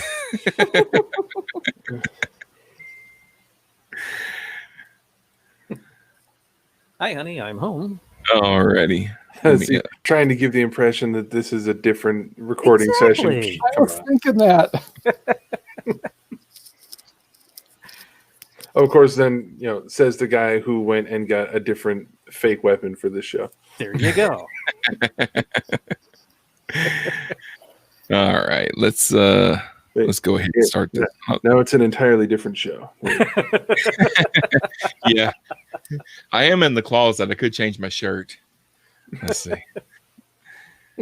All right, here we go. Hey, everybody, and welcome to Cosmic Potato, the Super Fan Talk podcast. My name is Sean Ray, and if you think about it, if the sun were a campfire, then Earth would have the most comfortable seat. Tonight, we will be continuing our series of looking at films and shows that were either made or set in our home states. This time, we're checking in on the state where Rick lives, which is the Sunshine State, Florida. And joining us on this show is Rick. How's it going, sir? Would that make Mercury the marshmallow that was held in there too long? Mercury is the kid that sits so close to the campfire that the next day he has a sunburn. Hi, folks. And we have Scott. How's it going? I was that guy who got a sunburn from the fire when I was at an event and was volunteered to tend the fireplace in this 2-story cabin all night long. And Virginia, how's it going? Good, thank you. I don't have anything as interesting to say as that. And joining us once again is Tom. How's it going, sir?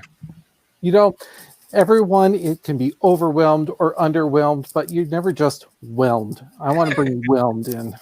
I'm just whelmed. Meh. John's still here too. John is still on the live stream. I asked him if he wanted to join in. He said, I kind of like it this way better.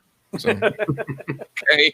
I All just right. want to say I also like Young Justice. Yeah. So I have That's where the whelmed line came from. Okay. I've wanted to do a game for every one of these shows that we do for each state. So last time was Alabama, so we talked about Southern lingo and things like that. So this week the game is called The Adventures of Florida Man. Oh God. So I've looked, and I've got to tell you, I thought very hard about doing a podcast called The Adventures of Florida Man at one time, and didn't do it. But so I've looked at some headlines, and there's a lot of news stories that start with Florida Man. Florida Man did this. Florida Man did that. Florida Man put a egg crate on his head and jumped from a 7-story window, or crazy things like that. That is not even close. So what I'm going to do is I'm going to tell you the gist of a news story about Florida Man. Now, obviously, Florida Man, these are all different people, but we're just calling it Florida Man. And I'm going to give you a multiple choice of how the headline would end. And I'm not keeping score. We're just going to I'm going to let you guys guess of what the actual headline is, okay? Now, I think I've only got 5 of these. All right, so Florida Man held his grandmother hostage, and he texted Coldplay lyrics to his family. Did the police end the standoff by A, bursting through the door and tackling him, B, offering him some pizza, or C, promising him a helicopter? Helicopter. Virginia, Pizza. Tom, Pizza. Scott? Pizza. It's a pizza. They offered him a slice of pizza, actually. Not even a whole pizza. Come on, man. No Terrible news as to whether negotiation. he actually got the pizza. That's what they offered him. So, okay, second one. Florida Man was caught on a home security camera for 3 hours. What was he doing? Was he A, sleeping? Was he B, rummaging through the garbage? Or was he C, licking the doorbell? I think I actually read that story, so I'm going to recuse myself. Okay. Tom? I want to say licking the doorbell, but for 3 hours? But I'll go with it. Okay. Scott? Yeah, that's why you have to go with it, because consider the game. We have to go with the most ridiculous. I could find some way to go through the garbage for 3 hours. I can find something to look for. Rick? No. Yeah, he was licking the doorbell. Yeah, he was. He was licking the doorbell for 3 hours. Yeah, I was going to go That's with so sleeping gross. because that has happened too. But then when you said licking the doorbell, I was like, oh yeah, that one. Okay. I think there were drugs involved. You think? So yeah. After Florida man ripped the restaurant's urinal off the wall, what did he do? Did he A, peacefully go with the police, B, tear the restaurant apart, or C, run naked into the woods? Naked into the woods. That sounds good. I'm going to go with that. Yeah. I mean, it doesn't sound good, but it sounds like a good choice. I'm gonna go against the trend. I'm gonna say he just peacefully left with the police. That was all he had to do was pull the urinal. Then his job was done. Go with the police. No, he ran naked into the woods. I thought you were going to say he ripped it off the wall and then peed into it. Defeating the whole purpose, really. Let me point something Of out course, to bud. folks who have never been to Florida. Our woods are not conducive to nakedness. All Yeah. of our plants are spiky and painful. Yeah, that's true. Well, your woods aren't really conducive to people. Right? No, this state will try to kill you as much. Yeah, the only And place I'm in not the sure world what part of Florida this was because my mom lived in Tallahassee, but that's up in the pan. That's almost that's southern southern Georgia. Georgia. Yeah. Yeah. Yeah, that's not Okay. Your state is the Australia of the U.S. exactly. as far I was gonna as far as deadliness to humans. The only place that's more hostile to bipedal life is Australia, and some of their stuff that'll kill you is adorable. Ours isn't. All right. Good John Irons comments too. So I wasn't even looking. And prehistoric How blood-flicking dare insect you? deaths. Sorry, John. I wasn't looking. I was looking at my notes here. The mosquito is our state bird. Okay. So two more. Florida man was sent back to jail shortly after being released. Why? A, he robbed a liquor store. B, he broke into a tiger cage. Or C, he refused to pay for the cab that brought him home from jail. Cab. the cab. Yeah, it's got to be the cab. Yeah. It's the cab. Yeah. All right. Last one. Florida man tried to burn down his ex-lover's house by leaving spaghetti sauce boiling on the stove. What was he wearing? A, nothing. B, jorts. Or C, a bull costume.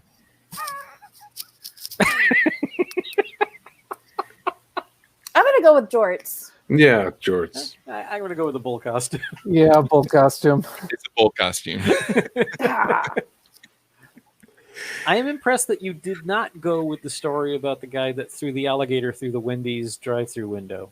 Because I knew you would know that one immediately. I've been to 'cause- that Wendy's actually. Yeah. It's not far from where I grew up. I was about to say that you have to include an answer that is more crazy than the correct answer, because otherwise we just immediately go for the craziest sounding answer and we're always right. But then I realized what game we're playing, and that can't be easy. No, Now, is this true, Rick? John says jorts don't really stand out in Florida. They don't really stand out in Alabama, I can tell you that.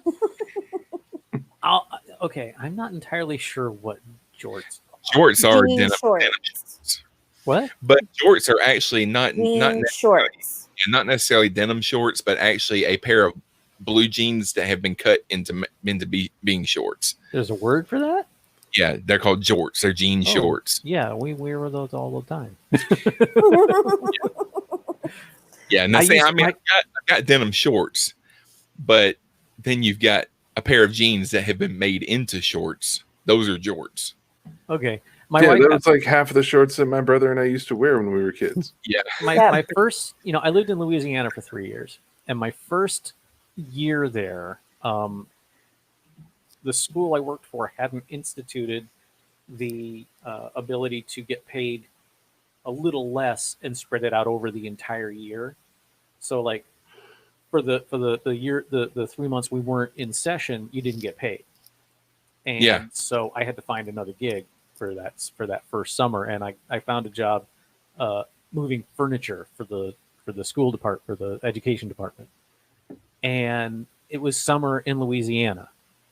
And so I would go to work wearing jeans, and I would come home in shorts, and my wife would get pissed at me because I was just like, it was just getting too damn hot, and so I would go to the bathroom and just cut the legs off of my shorts. yeah. And eventually I ran out of allergy. Yeah. You got to go to the store every weekend and buy another couple of pairs of pants. All right, let's talk about some movies that were either made or set in the state of Florida. Rick, what's the first one on your list? All right, first I've got to say, I never got past movies that were made in Florida because there are over 200 on Wikipedia. Yeah. John So- says that's a real Florida man move, Rick. It was in Louisiana. Does Yeah, that it was in count? Louisiana. In central Louisiana. Man, before he was in Florida. Yeah, central Louisiana. If the earth needed an enema, that's where they put the hose. Oh, Louisiana. I met some. I have some really great friends from my time in Louisiana, but anywhere other than New Orleans is a real crappy place to live. That's not entirely true. Baton Rouge isn't too bad either, but I wasn't in either of those places. Okay. So the first movie I'm going to mention is not particularly a good film, but I'm going to mention it because it was shot in my hometown. Actually, I meant to look these up so I could have dates to give y'all. Let me just check it out really quickly.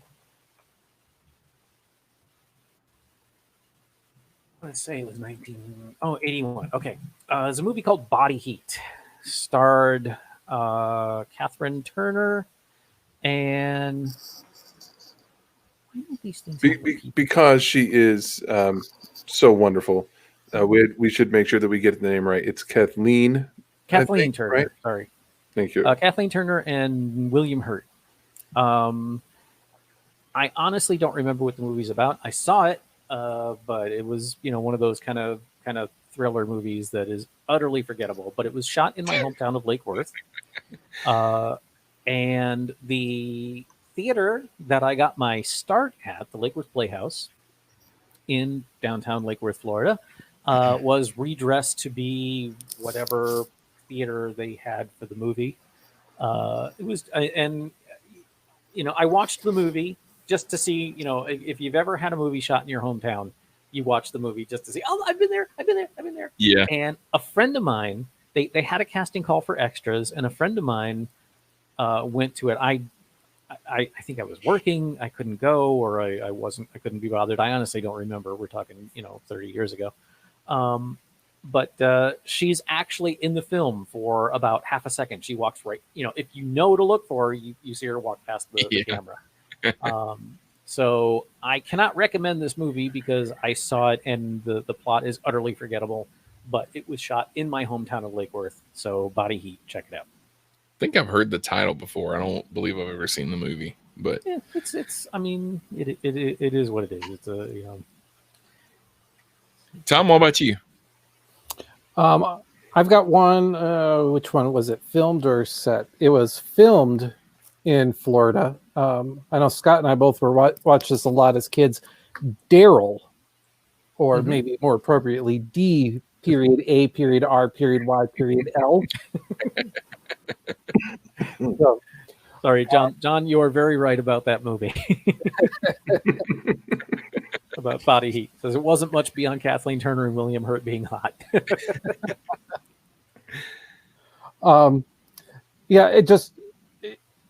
the simple premise is a kid with a computer in his brain, if I remember right. Was it an android? I didn't think it was that. It's been ages since I saw it. Yeah, I saw it's the been one so time. long since I've seen it, probably since either of us have seen it, that I can't remember. In my head, I remember him being an android, but it's possible that I was just told by our parents that that's what it was because it was easier than trying to explain what a cyborg was to someone that age. Yeah, Wikipedia just says physically indistinguishable from a 10-year-old. His brain's super sophisticated microcomputer, and he had reflexes, which meant he could play pole position really well, and he could hack other computer systems. And he was a military experiment, and he was killer at softball. Yeah. He broke the window. It did have Michael McKean, but I'm trying to see where it was filmed. According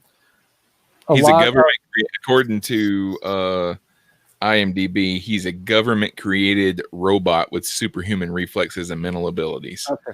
Yeah, so he's an android. But yeah, it was filmed in Orlando and surrounding areas. Said I just that movie stuck out because I remember watching it a lot as a kid. Yeah, I remember seeing that as a kid too. Yeah. Okay, Virginia, what about you? What's the first one on your list? So mine also isn't really that great of a movie, but personally, I do love a good, bad shark movie, especially if it's a sequel. And so my first one is Jaws 3D set at Orlando SeaWorld. Oh, good Lord. Lou Gossett Yes. Jr. at the peak of his career. Yeah. Well, it has one of the Quaids, Dennis Quaid, Yeah. and Leah Thompson. Very, very young Leah Thompson. I don't even know if I've seen all the Jaws movies, so I can't remember. That's not the one with Michael Caine, is it? That's No, the that's fourth one. See, He's in here's the four? thing. My Oh, mom the Revenge. owned, She was in The Revenge, right? yes. My mom owned all four of them on VHS. We lived out in the country with no internet, no friends for miles around. So there were like certain sets of movies that we were allowed to watch. So for some reason, my mother in the summer, when you're supposed to go swimming in the pool and the lake and the river, decided to show us all of the Jaws movies. And my youngest sister still refuses to go. Any body of water that she cannot see the bottom, she refuses to go into it. Like even freshwater lakes and rivers are out because of bull sharks and crocodiles. So what I'm saying is she scarred us for life. Was Your the mother video? and my mother would have gotten along just fine because when Jaws came out in 1975, 5, I think, yeah. we went and saw it. And my brother and my stepbrothers and my mom and my stepdad wanted to see it. I did not want to see it, but I was too young to stay at home alone. And then we now my mother contested this later when I Of related course. this to her. Mhm. Yeah. She said that you all wanted to see it. I'm like, no, they wanted to see it. I did not. And so we went to see the movie, and my brothers had heard that there was a naked girl at the beginning. So they all went and sat down in the front row. Right, of course. After that opening scene, they all came running back. I said, can I go sit in the lobby until this movie's over? They wouldn't let me. I couldn't go in the damn tub. You were And like lakes- what, 8 or 9? Something like that. Yeah. Well, yeah. I'm 11. Actually, Poor 75. baby I was Ray. 11. Was your copy of Jaws 3D? Was it bought at the store or was it recorded off of television? I think it might have actually been bought at the store, Did it which come is with interesting 3D glass? because no, it did not. But later, when my sister, the same sister who won't go in the water, was much older, there was some promotion going on at. Sorry, my dog is getting off the couch. There was a promotion much later by like McDonald's or Walmart or something where they were giving away 3D glasses. So my sister gets her 3D glasses. She goes home. She sits in front of the TV. She's like, I'm ready to watch it in 3D. And then she's like, and nothing happened. And I'm like, because your TV has to be set up to play 3D. I don't Yeah. know what to tell you. John just said, and now you live in Florida, Rick. Way to face your fears. Dude, I'm a scuba diver. Scott, you got something on your chair? What's the first one on your list there, Scott? First on my list, I only came up with 3. We may only do 3. So I came up with a film trilogy and then 2 TV series. So I'll start with the movies because I recently watched the. Well, I would have thought the conclusion to the series, but the way it ends makes it sound like they're going to try to keep it going somehow. And I recently watched Bad Boys for Life. Yeah, part of the Bad Boys film series yeah. with Will Smith, Martin Lawrence, set in Miami, which is part one of my 3-part series of how film and television make Miami seem like the worst place ever, anywhere. I've been there. Miami sucks.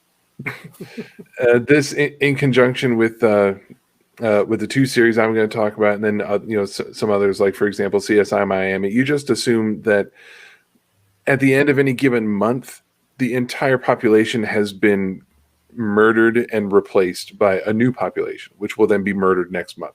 That's how many killings go on in Miami, according to film and television. Too far from Yeah, New York. So I like the first Bad Boys movie. I thought it was fun. It's definitely Michael Bay doing his thing. Mhm. Not all the jokes hold up anymore, but it's a nice early Michael Bay action film with some.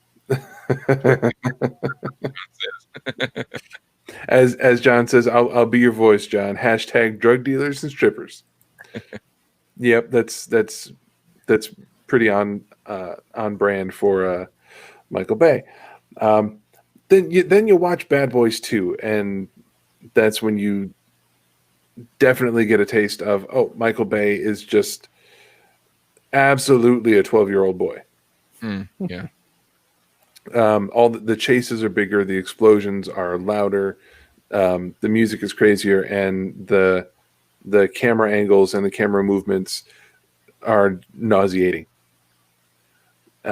Nothing makes sense. Bad Boys 2 is just ridiculous. And Bad Boys 3 ain't a whole lot better. I was at a disadvantage considering the fact that the further you go in the Bad Boys series, the more that the Cuban American population plays a role in the stories, more so in the second and third one. So you get to a point in the third film where the villain is the villain is speaking Spanish pretty much exclusively, and the copy that I got had no subtitles. So I was just having to go by facial expression and body language to figure out what was going on. Luckily, as I said, it's a Michael Bay movie, so you're not really missing much. Actually, Michael Bay didn't direct it. It was he was producer and he had a cameo, but he didn't direct the third one. I can't remember the name. He didn't direct this third one? No, go ahead and keep talking. I'll look it up. Well, whoever directed the third one definitely went to Michael Bay school, because I couldn't tell the difference. Yeah, y'all had Michael Bay's fingerprints all over it. Oh yeah. But yeah, I don't know. What is there to say about it? It's the Bad Boys trilogy. It's set in Miami, and Adil El Arbi and Bilal. Wait a minute. Adil El Arbi. They directed Black, and so they directed some stuff that I've never heard of. It's Adil Arbi and Bilal Fallah. I think they directed the Snowpiercer series that's about to be coming out. I think they directed some of that. oh, okay, all right. And I'm interested to watch that. I like the movie. I'm excited to see what they do with that concept in a TV show. We'll see. John said he gave his blowed up blessing. Now you said you didn't like it. I watched it. It was actually the first one I was going to put on my list too, but I thought that it was much better than I thought it was going to be when I started to watch it. Because usually when a series has a sequel that comes out nearly 20 years after the last installment, it's not very good. And the fact that Martin Lawrence is not in action star shape, and he didn't even pretend like he was. Right. He's just Martin Lawrence, and he's just there. They folded that into the story. Yeah, it was much more entertaining than I thought it was going to be. I actually enjoyed quite a bit of it, but it's over the top and it's ridiculous. It had Michael Bay's fingerprints all over it. Yeah. Mm-hmm. I got to say, I've never seen any of the Bad Boys movies, but the trailer for this new one actually intrigued me. I liked it. I mean, it wasn't the best movie in the world.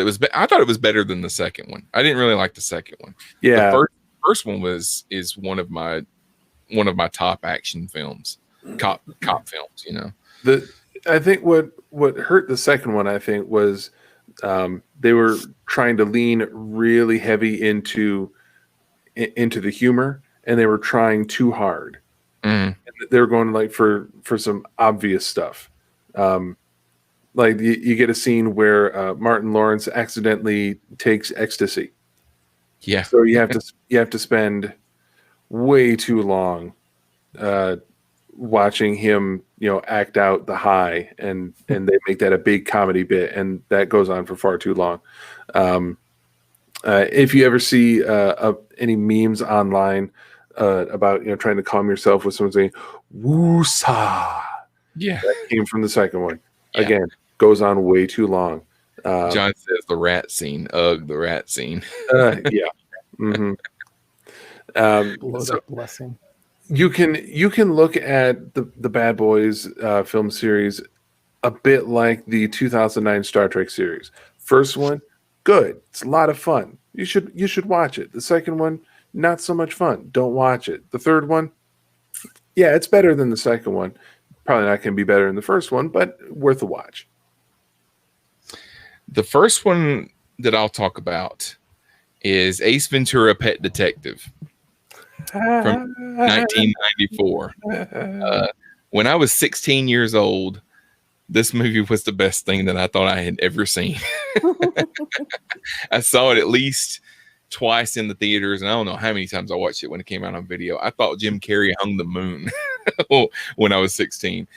Now I think he's crazy, but he's over that next year after he came out with Ace Ventura, he did Dumb and Dumber, The Mask, and Batman Forever. So he probably made enough money in that year to live for the rest of his life in comfort, But yeah, most of Ace Ventura was filmed in Florida. They had the backdrop of the Miami Dolphins because they were stealing the dolphin that was supposed to be their mascot. I won't say that Jim Carrey was an unknown when that movie came out, because obviously he was enough of a known that they wanted him to star in this movie. He was on In Living Color. And he was like this, yeah. Let me show you something. He was this rubber-faced Jerry Lewis type person that could do all these voices and do all these faces and just all kinds of stuff. And then they put him in this movie, and like after this movie came out, it just took off. He took off. And Alabama Connection, Courtney Cox was in that movie too. She's from Alabama. But and they actually made another Ace Ventura movie that is abysmal. It's pretty bad. What was the name of it? When Nature Calls, I think was the name of it. Ace Ventura: When Nature Calls. So he went to Africa in that one, Oh God. It Yeah. has. Oh, have you never seen it? Oh, No. wait, you've never seen Wait, it? But what about Ace Ventura Jr., Pet I've Detective? actually seen that too, and that's that's another one. and that was a movie, wasn't it? Yeah, it was Okay, because about a kid that was supposed to be the child of Ace and the Courtney Cox character. Supposedly she had a child, and it's Ace Jr. Because I think he also got an animated series. Oh yeah. Yeah. Yeah, they had an animated series for a while. At one time there was 2 animated series on TV they had Ace Ventura, the animated series. They also had The Mask, which was kind of a hybrid between being based on the movie and being based on the comics. Yeah. They couldn't really go as dark as the comics went. So they kept it lighthearted like the series, but the animation was more like the Mask comic character, Yeah. So Has anyone here ever read any of the comic book series of The Mask? some of them back in the day, yeah. Mm-mm. Holy cow! Yeah, if they had It's made so a dark. based it on that comic, that movie would have been rated R, and it wouldn't have had Jim Carrey in it. So, and as an example, the scene in the movie where the two guys from the auto shop who ripped him off and loaded him up with a whole bunch of unnecessary work on his car, and they're wheeling them out of the body shop, and they have mufflers sticking out of their backsides in a cartoonish way. Yeah. In the comic book, the cops get to the auto shop and they see one guy hanging from the ceiling of the auto shop with chains going through him, and another guy's had a muffler and catalytic converter inserted entirely through his body. Oof. So the guy's like head and body take the shape of the muffler. Yeah, I think they wanted to keep the body count a little lower for the film. They're both incredibly dead, and that comic book, it goes in arcs. It's like a mini series. So here's a 4-issue mini series, and then they do another 4-issue mini series telling different stories, and the body count on each one is like minimum. The least violent one is going to be dozens of people dead. Yeah, and that's the hero. That's the hero killing all these people. Well, we'll call it the main character. I don't know if you can call him the hero or the protagonist. He's just the title character. All right, Virginia, what's the next one on your list? Or I think Tom went first. I went out of order, but I'll go ahead. Rick went first because he's Okay, Florida man. Go ahead, Rick. What's your next one? Okay. My next one is one of my all-time favorite movies. We're going back to the 50s. Let me give you an exact date. 1954. Can I guess what it is? 1954. Creature from the Black Lagoon. I guess right. Yes. I love the Creature movies. I love all 3 of them, even The Creature Walks Among Us, which isn't the best. I'm a big fan of the Universal Monsters movies. Dracula, Frankenstein, the Wolfman, and the Creature. Oh, and the Mummy. I love all of those movies. I was really bummed. Uh-oh. Uh-oh. Hey, he's back. Okay. Go ahead. I was really bummed when the Tom Cruise Mummy movie didn't do very well, because I was looking forward to them bringing all of those critters back. I enjoyed the movie. I didn't agree with that. It was fun. It was, and what's her name? The one that played she was in Star Trek 3. Sophia Boutella. That one, yeah. She was also in Atomic Blonde, which was love that movie. But anyway, Creature from the Black Lagoon was filmed in Palatka, Florida, which is a bit northeast of where I live, just south of Gainesville. It's out in the middle of nowhere. It's about an expedition to South America, if I'm remembering right, where the fossilized hand of a quote-unquote gill man was found. And so this archaeological expedition goes to try to find more of the same, and they find a living gill man. And you have all seen The Creature. It's one of the most iconic and famous monsters / costumes ever made. There's some really great documentaries about it. It's very similar to Alien in that the story is not particularly novel, but the portrayal of the creature is what makes the movie a classic. They got a kid to play the creature. What is his name? Well, there were 2 people that played the Gill Man. Ben Chapman was the Gill Man on land, and Riku Browning was the Gill Man for the underwater scenes. And this dude was able to there was no way to put a scuba tank inside the costume, so they had to find somebody who was lanky and skinny enough to get into the costume, but also could hold his breath for a long time. And this dude spent hours underwater doing the stunts for this. And it's amazing. They do some really great stuff. If you watch the movie, a lot of those 1950s horror films, by our standards, they're not scary at all, but they considered it horror back then. You know, they're really cheesy, but this one isn't. There's some really creepy stuff. If you know, lakes scare the hell out of me. I know that there is no reason to be more. I'm less afraid in the ocean than I am in a lake, and I know that most lakes don't have anything anywhere near as lethal as the ocean has. And there are scenes in this movie where, like, the lead woman is swimming in this lake, and you see the creature just below her, and he like reaches up and just brushes her foot. And how many of you have ever not felt something touch your foot in a lake and not know what it was? Mhm. And it's, you know, this movie is genius. And Revenge of the Creature,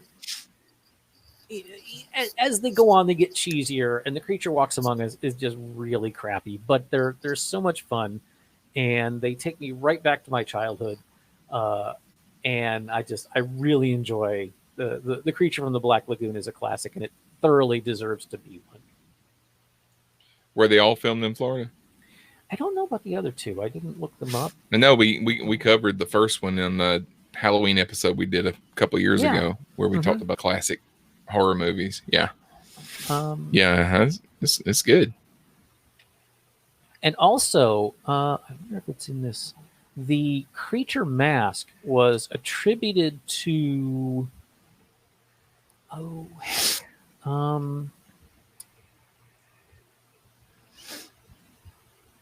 I can't remember. There's a documentary on YouTube about the making of the creature mask. It was attributed to a guy, but actually the mask was sculpted and designed by a woman who, you know, it was one of those classic examples of, you know, early cinema / science / society where a woman did all the work and a guy took the credit for it. Yeah, yeah. And I don't remember her name, but if you look it up, you can. It's worth looking up. Who was next? Virginia? Yes. Go ahead. So, okay.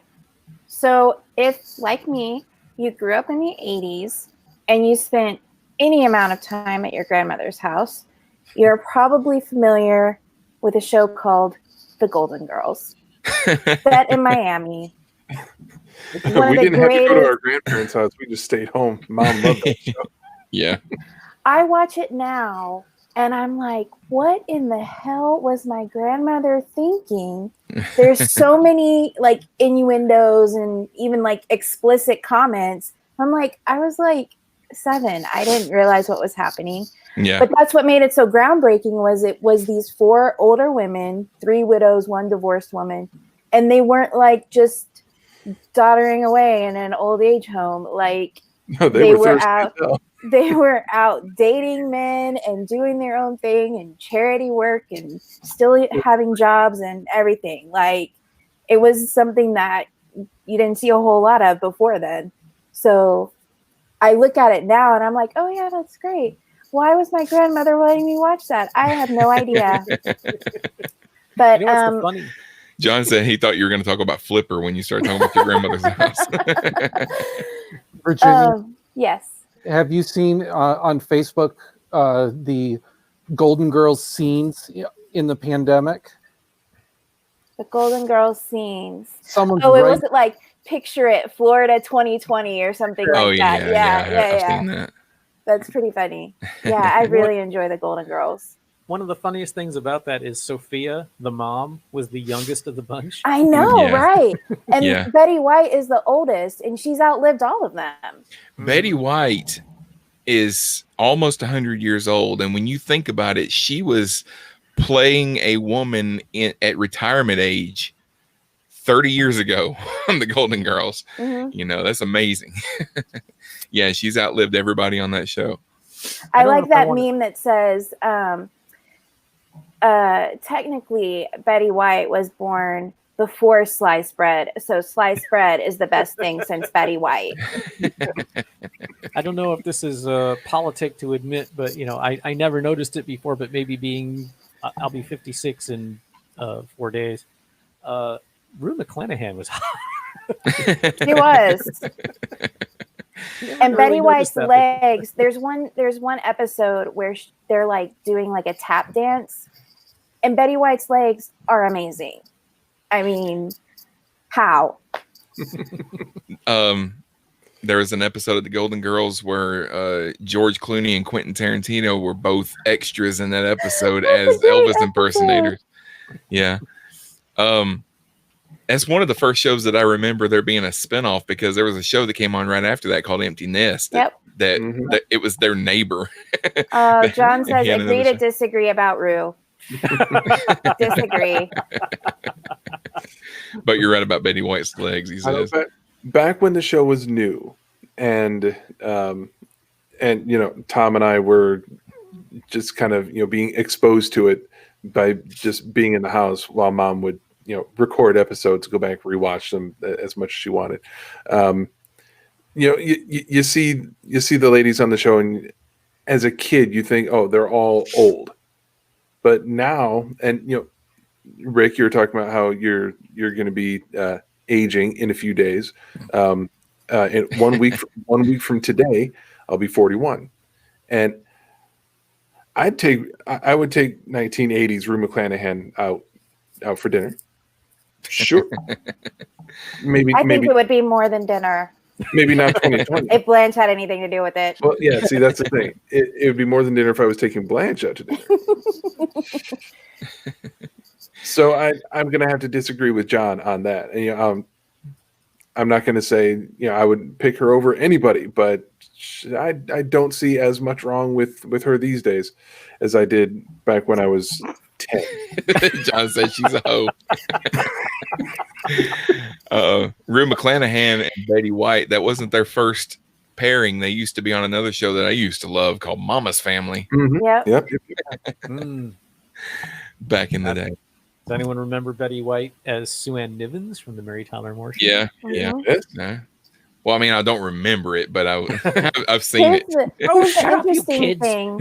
See, I could go on about the Golden Girls all night. So when they were originally offered the parts, Betty White was offered Blanche and Rue McClanahan was offered Rose, but because Betty White had already kind of played like a vampy sex object, and Rue McClanahan had already played kind of like a ditzy kind of role, they decided to switch them to kind of go against type. Yeah. All right. And Tom, looking back on all these years later, how can you imagine it being any other way? Right, exactly. It was perfect. Tom, We what's just the have next to one? ask ourselves: are we leaving the kind of world we want for Betty White and Keith Richards to live in? True. Tom, what's the next one on your list? Oh boy. One that surprised me, I saw Edward Scissorhands was filmed in Florida. I saw that on one of the lists I was looking at. I'm trying to see right around Tampa Bay area, the town of What? town of Lutz, I've been there. and the shopping center of the Southgate Shopping Center of Lakeland. So Been there too. yeah, I suppose I never connected the Edward Scissorhands with any place in particular, but Yeah, I kinda- it's very Tim Burton in that it looks like it was filmed in and takes place in Burton Land. Yeah. Yeah. Yeah, I always kind of assume, I don't know, when I'm a kid, I guess I just assume that movies are made in this place that they take place in. That's not always the case. Nobody wants to live in Tim Burton's imagination. I do have to do an honorable mention there. I hope I'll get another round through, because there's one movie that I saw that just was crazy. But honorable mention of Blue's big musical movie with Blue's Clues. And I think that was back with Steve as the host. So Yeah. Yeah. Filmed in My Florida. little girl loved Blue's Clues when she was very young, and when she was first learning to talk, I was changing her diaper one day, and she kept going boo boo, and I thought she was saying, or no, she was saying coo, and I thought she was just making a noise. And I changed her diaper and I stood her up, and she pointed at the floor, and I looked down, and there was a toy down there that had a paw print on it. Oh, And it wasn't a Blue's Clues paw print, but it was still like a paw print. And I realized she was saying clue. That's adorable. Yeah. my son dressed as Blue for Halloween when he was 3, I think. We've got pictures because he had an inflatable thinking chair, and he put on his Halloween costume, sat in his chair, and we've got a picture of him sitting there. John Irons points out that Florida Man builds adorable robot with murderous fingers. Yeah. That was one of Vincent Price's last movies, wasn't it? Very last. Yeah, I think his it was. last movie, yeah. All right, Scott, what's the next one on your list? Okay, 2 out of 3 for films and TV shows that portray Miami as deadly would be the Showtime original series Dexter, Mm-hmm. Yeah.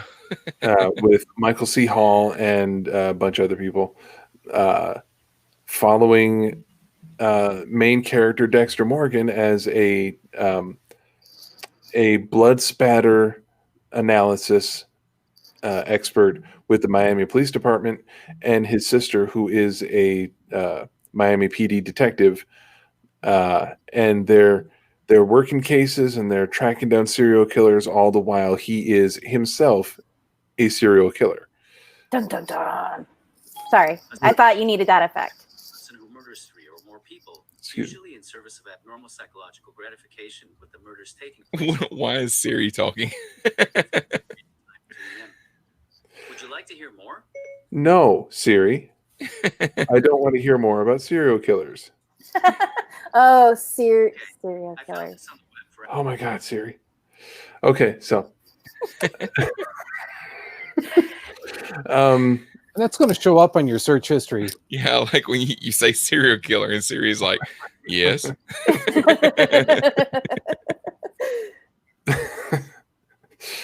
hopefully at least recorded my voice. Otherwise, it's only going to read text as, no, Siri, I don't want to hear more about serial killers. So it's going to say, no, I don't want to hear more about serial killers.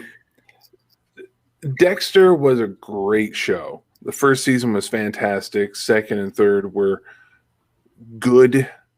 I think the second was better than the third, but the first was still the best. And then they got to season 4, and they nailed it. Just all the way across the board. Season 4 was a fantastic season of television for pretty much any show. One of the greatest TV villains that we've ever seen on a show of that type, played by John Lithgow, and a wonderful, wonderful ending that could have served as a series finale while leaving enough questions unanswered that they could revisit it if they wanted to. But they could have wrapped up the series wonderfully at the end of season 4. But then they made the mistake of not. And they continued for another 4 seasons. That And- many, huh? Yeah, they ended with season 8, and it was, yes, thank you, John. It should have been the series finale. It really should have, but they didn't play it smart, and they tried to keep it going a little bit longer, and they did another 4 seasons that never were as good as really any of the seasons that came before. By the time we got to season 8, and I had been watching the series with my best friend at the time. It would be like once a week, a new episode would come out. I would grab it, and she would come over to the apartment, and the two of us would sit down. We would watch a new episode of Dexter. And by the time we got to season 8, I was watching it to make fun of it. it would take for a 45-minute episode. Well, no, this is on Showtime with no commercials, so it was more like 55 to 60 minutes for an episode. Yeah. It would take us a full 2 hours to get through the episode because that's how much time I was spending pausing the episode, yelling at it, and then hitting play again and continuing on. It got so unbelievably silly with the decisions that the characters were making and the way that they were building the stories. It was no good. But we're talking about Florida. So Miami, everyone dies, everyone's out to kill you, and everyone is so sweaty all the time. Well, yeah. Ugh. Apparently, according to television and movies, it's 90 degrees in January in Miami. So. It is. We don't. Well, sometimes it's cooler in January, but yeah, With- it's February. Well, all right, January is kind of a crapshoot, but it usually doesn't really start cooling off until January, February. Yeah. With comparable summertime humidity to Michigan, I would say. Yeah. Oh yeah. But 80 degrees on Christmas is, 85 degrees on Christmas is not unheard of. Mhm. All right. The next one on my list. All right, I'll do this one. Then we'll do another round, but we'll do it quickly because I know it's moving on towards almost midnight for most of you. John says they don't even sell shirts that have the top 4 buttons. Yeah, that's true. We have 'em, Real we just quick, don't use 'em. before I do my next one, I want to read. John sent me his list. Let me read all. Uh-oh. Oh, he froze. Yeah, it's He's a good gonna movie. say we Adaptation. froze. That's the one with Oh, wait a minute. You froze Did for I a freeze? second, so we didn't hear you. Yeah, you got to start over. What was the last thing I said? You Here's have his John's list. Okay, here's John's list. Monsters starring. I didn't freeze, by the way. All of you guys froze. Told you to say that. Starring Charlize Theron. Adaptation. That's the Nicolas Cage movie and Meryl Streep. Only, and- one of 2 Nicolas Cage movies I ever liked. His adaptation was amazing. Mhm. Apollo 13. Part of it was filmed in Florida. Mhm. Yeah, but pretty much any movie that has to do with space films part of it in Florida. And Texas. Woo! In Texas, yeah. And then he also said Dexter. He says Fresh Off the Boat. Yeah, that's a pretty good sitcom. And he said, I'm assuming someone else will say Miami Vice, but if not, I'll say it. So yeah, Miami Vice. I technically worked for Miami Vice. I never worked on the show, but I did a gig once that, for budgetary reasons, the payroll came through the Miami Vice payroll. So I got a paycheck from Miami Vice, even though I didn't work on the show. I thought when you said I worked for Miami Vice, I didn't know if you were saying you worked for the show or if you were like a cop in Miami in the 80s that I didn't wear do know socks people- and I do know people that were on Miami Vice, though. wore a colorful blazer and a t-shirt and no socks. Cocktails. Okay, next one on my list is from 1998, The Water Boy. The Water Boy was filmed in Florida, even though the movie took place in Louisiana. Can I just say, you have now hit on 2 of my least favorite performers ever, Jim Carrey and Adam sorry. Sandler. I'm sorry. You can say what you want about Adam Sandler, but The Water Boy is a diamond in the rough. This movie is one of the funniest and most quotable movies that I've ever seen. I love The Water Boy. Henry Winkler, Kathy Bates. It's just, that's a good time. And the way he grows up to be John says you're Aquaman. not sorry. The way he grows up to be Aquaman. Yeah, The Water Boy. What'd you say, Virginia? John says you're not sorry. No, I'm not sorry. Oh, and John said that what I said about getting paid through Miami Vice, it sounds shady. John, that was one of the, working for that place was one of those gigs where when you got your paycheck, it was a race to the bank to make sure you could cash your check before everybody else did, so it wouldn't bounce. So, yeah.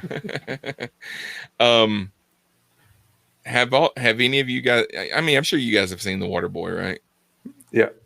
Rick has Actually, it. no. Of course not. It's been a while. I love Kathy Bates, so I will see anything that she's in. Adam Sandler. Okay, so this is the thing about Adam Sandler. There's nobody that's like, Everybody's like, I love Adam Sandler, I hate Adam Sandler. There's nobody that's just like Adam Sandler's okay.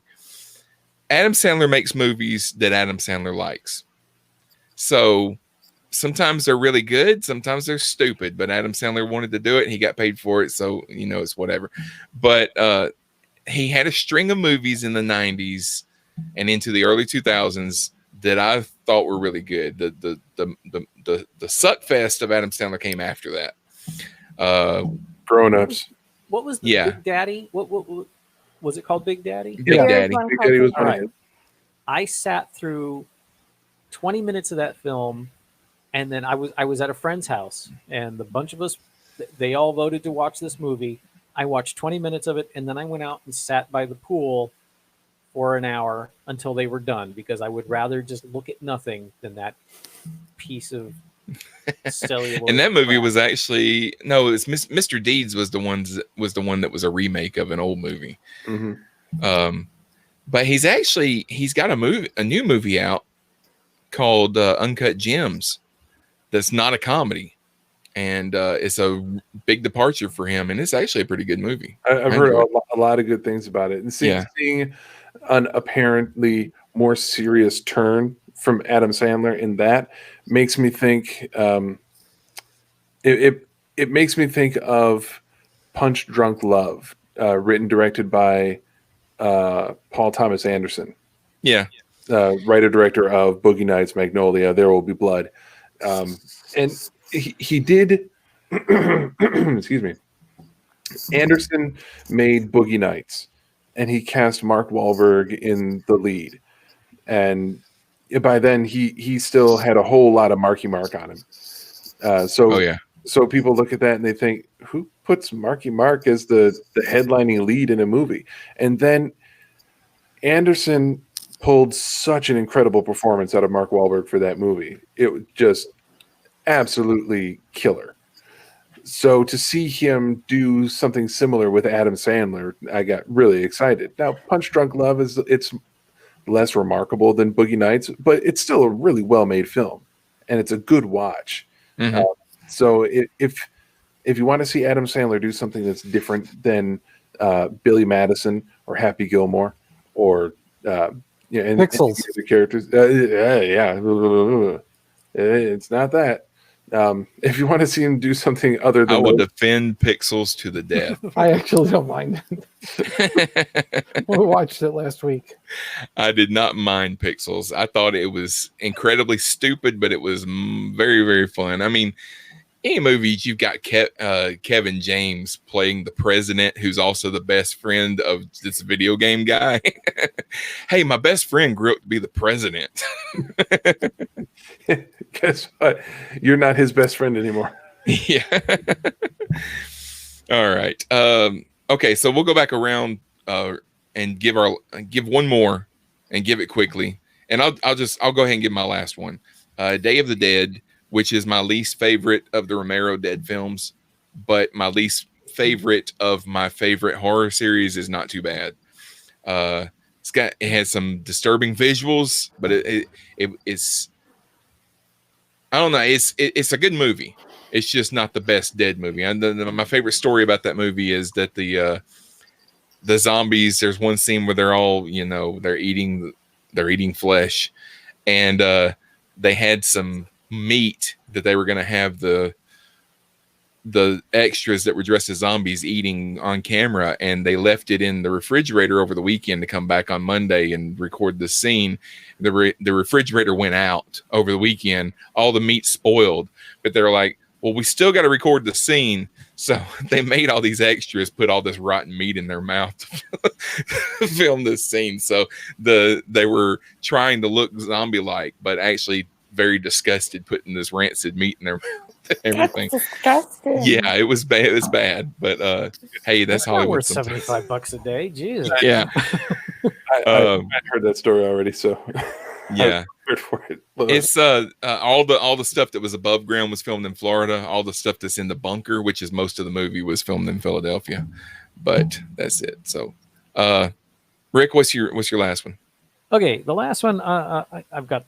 There's a list. I made a list of 1, 2, 1, 2, 3, 4, 5, 6, 7, 8, 9, 10, 11, 12, 13 of the 200 movies that I would want to talk about. So there's and that's just movies that were actually filmed in Florida. I didn't even look at TV shows. But the one I want to finish up on is one that I actually haven't seen the movie, but I have seen the hero of the movie several times, and that's Dolphin Tale 1 and 2. The Clearwater Marine Aquarium, where Winter the dolphin lives, is not too far from here. And for a couple of years, we had a membership there. We need to renew our membership so that I can take my daughter there, because Winter, if you're not familiar with Winter the dolphin, it's like 5-6 years ago. This dolphin was caught in a crab trap. It was a baby dolphin, was caught in a crab trap, got his tail wrapped up in the rope of a crab trap, and somebody found them and called the authorities. It was over on the East Coast, and they flew the dolphin to the Clearwater Marine Aquarium, which is right up the street. Not right up the street, but it's like 10 minutes from me. And they were able to save the dolphin, but the rope had cut off the circulation to his tail for so long that his tail basically rotted off. Mm-hmm. And so they had to amputate his tail. And the Winter, they named him Winter, and Winter was learning to swim kind of like a shark by flipping the stub of his tail laterally, which worked, but it wasn't good for the musculature of a dolphin, because a dolphin is designed to swim this way, not this way. Yeah. And so they contacted a local, I don't know if they're local, a prosthetics company, a company that makes false arms and legs and stuff for amputees. And they worked over several iterations and basically made a prosthetic tail for Winter the dolphin, so that Winter could swim normally. And so they made a movie about this, and it's dramatized and stuff, but it's a very heartwarming tale, and it's more or less true. And you can go see Winter the dolphin at the Clearwater Marine Aquarium, and I've taken my daughter there many times. She has seen both Dolphin Tales 1 and 2. They're on Netflix, I think, or Amazon or something. And we've seen the dolphin, and we've been to the place, and they have some of the set pieces there. They had a display where you could see some of the props, and like the mechanical dolphin that they used for some of the scenes were on display. There's a houseboat that was in the movie that they've got on display out in the harbor next to the aquarium.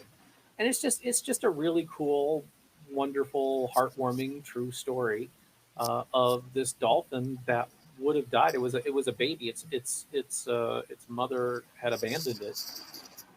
Nobody knows how or why, but just this baby dolphin was left caught in this trap, and he's now alive and well and entertaining people. And it's not like they do tricks or anything. He's just the Clearwater Marine Aquarium is a rehabilitation facility, and they also bring the public in to raise money.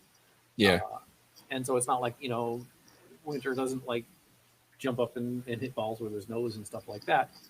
But you can come in and see him in his tank, and they do shows where Winter just does the stuff that Winter does as rehabilitation. Yeah. And you get to see them, and they've got a few other dolphins there that they're rehabilitating, and it's a really nice facility. And the movie is very sweet. All right, Virginia, what about you? What's your last one? My last one is a road trip movie. It starts in Tampa and ends in South Carolina. And I want y'all to bear with me because I have a good argument for this one. So I think everyone should watch Magic Mike XXL. And I'll tell you why. You can fast forward through all the dancing if you want. I personally enjoy the dancing. But I was so surprised when I watched this movie because it's like a bro movie without being a douchebag movie. Like these male entertainers, because that's what they call themselves. Yeah. they're like so supportive of each other and nice to each other. And like, This is the second one, right? yes, Okay. there's one scene where one of the guys is like, I don't know anything but the firefighter routine. How am I ever going to be anything else? And the other guy is like, you are a male entertainer. You can do this. Like, just, it's really great. And it's such a good like road trip story. I don't know. I really like it. I don't think you necessarily have to watch the first one is kind of a downer actually, because it ends on a bad note. But the second one is just basically road trip fun. Yeah. Okay. I'll take your word for it. All right. I'll let Sherry know that y'all should watch it. Sherry can watch it. Tom, what about you? So I did, most of mine was looking stuff up. And I found a listing that said Indiana Jones and the Temple of Doom was filmed in, had some filming done in Florida. All I could find was a reference to like some second unit filming. So I don't know if that'll count. Oh yeah, I mean That was on yeah. my list too. Yeah. All right. Huh? Really? Okay. But going through the list online, the one that I've not seen it, maybe unfortunately, called Nude on the Moon. Saw that on the 1960 list. what you did, okay, 1961 sci-fi nudist film. The plot surprisingly doesn't take that long to describe. Kind of a shock there, but after landing on the moon, a pair of scientists discover a civilization of topless extraterrestrials led by a moon queen with telepathic powers, who allows the men to take photos of the nudists during their everyday activities. But when the oxygen runs low, the two scientists are forced to return to Earth, realizing in the process they've left their camera behind and have no proof of the aliens' existence. Of course. I mean, you've got just everything in that movie, apparently. I'm telling you. And John, you should be ashamed of yourself. He said they shipped the snakes from Florida and they paid them scale.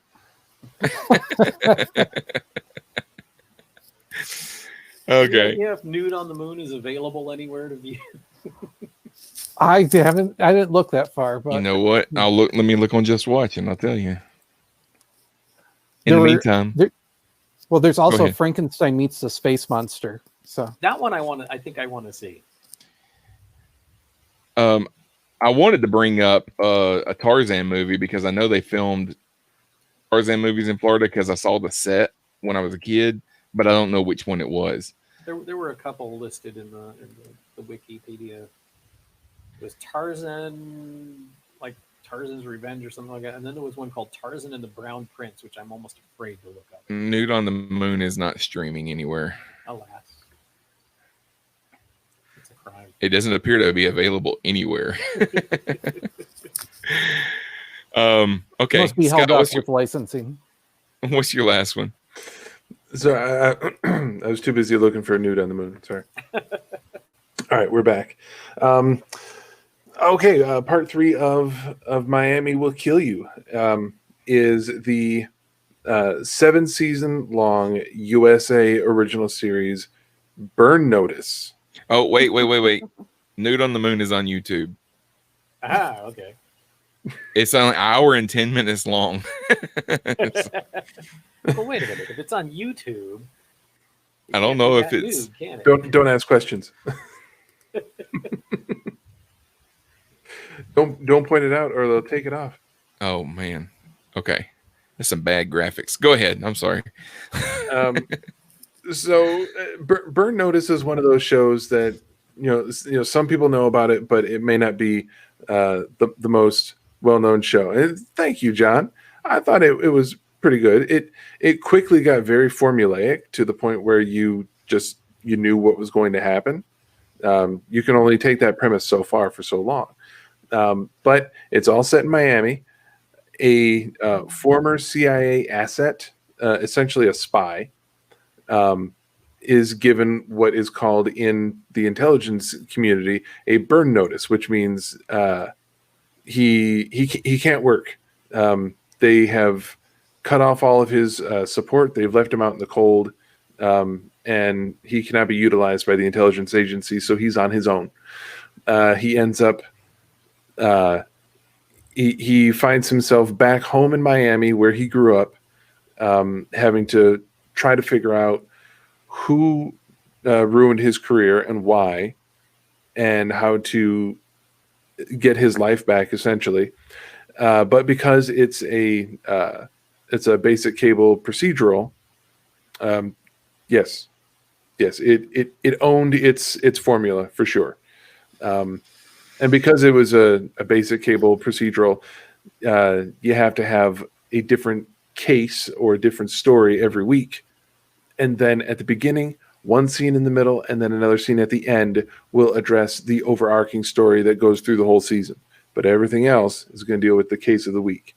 There's always someone that needs help, or, my buddy needs this, or we need some money for that. And that's just how they put in their fun spycraft little stories here and there. But if you take scenes from every episode that deal with the overall season-long story about who got him kicked out of the intelligence community and how he's working to get back in, you could take those scenes out of the episodes that they were originally in. You could supercut them all together, and you could have like maybe a short movie of just those scenes if you want to deal with the overall story. But they build this to a full season just with all the added, not really necessary stuff. So sometimes that can be a slog to get through because it's not always the most interesting case in the world. But the show did find a way to have fun with the idea of spies running around Miami, foiling criminals and beguiling the mob, or breaking up drug rings, or human trafficking, or whatever, and yet never being arrested, never being questioned, never having really any trouble with the police whatsoever. And they never do explain how they're able to get so many guns and bullets and explosives and high-tech surveillance equipment. I mean, these guys have got the toys. There you go. As John says, part MacGyver, part Castle, and that's a pretty accurate description. Didn't they do a spin-off movie of Bruce Campbell's character? Mm-hmm. Yes, yeah, I remember that. Burn Notice: The Fall of Sam Axe. Yeah. See, that's why I wanted to. I heard about the show, and then I tuned in and watched it and found out Bruce Campbell was just a supporting character, and I lost interest because I tuned in to see Bruce Campbell, and then he wasn't the main. Yeah, if you're tuning in to see him as the main character, you will be disappointed. However, his supporting character is a lot of fun. He brings a lot of laughs to the show, and Jeffrey Donovan, who plays the main character, he is really good. He does a good job with the role. He's very watchable, and from what I've read, as a person, like outside of the show, he's also just a really nice guy. Lots of training in the martial arts, and he's able to pull that off in the show very well. And I think he's also, I think I remember reading a story about how he used that once to, he came to the rescue of someone in the real world, and he used some of the skills that he's that he's developed to do so. So he kind of did a little bit of heroing in real life. Fans of Cagney and Lacey will recognize Sharon Gless as the main character's mother on the show, so that's fun. And a lot of guest stars throughout the 7 seasons. It's a good show. People go out and find it, watch it. It's good. It's fun. It's light. All right, let's blow this popsicle stand. Tom, thanks for being here. Thank you for having me, sir. You want to plug anything? What's your Twitter? No Twitter. Twitter. That's right. Yeah, I just do the Facebook thing. Okay. All right. Look him up on Facebook, folks, and he's on the group too, so you can chat with him there. Hang around the Cosmic Potato and the Star Trek All Access groups long enough on Facebook, and you'll see him pop up. And where can we find you, Scott? Oh, go ahead, Tom. I do want to say you might hear John say every film is a period piece if you wait long enough. All right, Scott, where can we find you? Right here on the Cosmic Potato Network, as I've said many times. My show is The Prime Direction. The premiere of season 3 has been recorded and is waiting on editing. I should have that out early May. Don't know when this episode is coming out, but whenever it does, just watch for The Prime Direction on Twitter at Prime Direct Pod. You can also follow me at my graphic art Twitter account, which is at Planet Rise, or you can visit my website at www.planetrisecreative.com, or I might show up on this show if they'll invite me again. So you might see me here, and in the meantime, you might hear John say, "Remember, folks, just because you made it up doesn't mean it's not real." All right, Virginia, where can we find you? You can find me around here on the Cosmic Potato Podcast Network, and you can also find me on Twitter at Virginia in Texas. And John didn't tell me anything, so I don't have to tell y'all anything. Okay. Got to stall. And Rick, what about you? You gotta have your Facebook open, Virginia. I did. Oh, okay.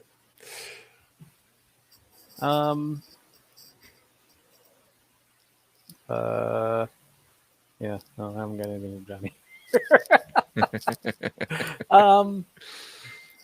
Oh wait. Oh wait, I have one now too. Virginia, you save yours until the actual end of the show, and then Okay. you can read it. Go ahead, Rick. You can find me on starbasecommand.net, where you can find Starbase 66, Infinite Diversity, and Analyzing Doctor Who. And if you listen really closely, you might hear John say, "I think it's weird that it's called menopause. It's not like a woman can just push a button and have her period start again. But what do I know? I'm not a doctor." All right, and if you want to know how to find us, just how to comment on what we've been talking about and everything, just stay tuned, and we'll give you all that information in just a few minutes. So thanks for listening. Until next time, this is Cosmic Potato, the Super Fan Talk podcast. Join us next time, and you might hear John say, The cha-cha slide is just folks in the club playing Twister. wait, he just sent me one too. Little slow on the draw there, John. Yeah. Join us next time on Cosmic Potato, the Super Fan Talk podcast, when you might hear John say, sometimes I imagine what it would be like to be the ocean, like to embody it, to feel all of that life within me, and to be an ecosystem into myself, and not to diminish that at all. But I would also begin each morning by saying, "What up, beaches?"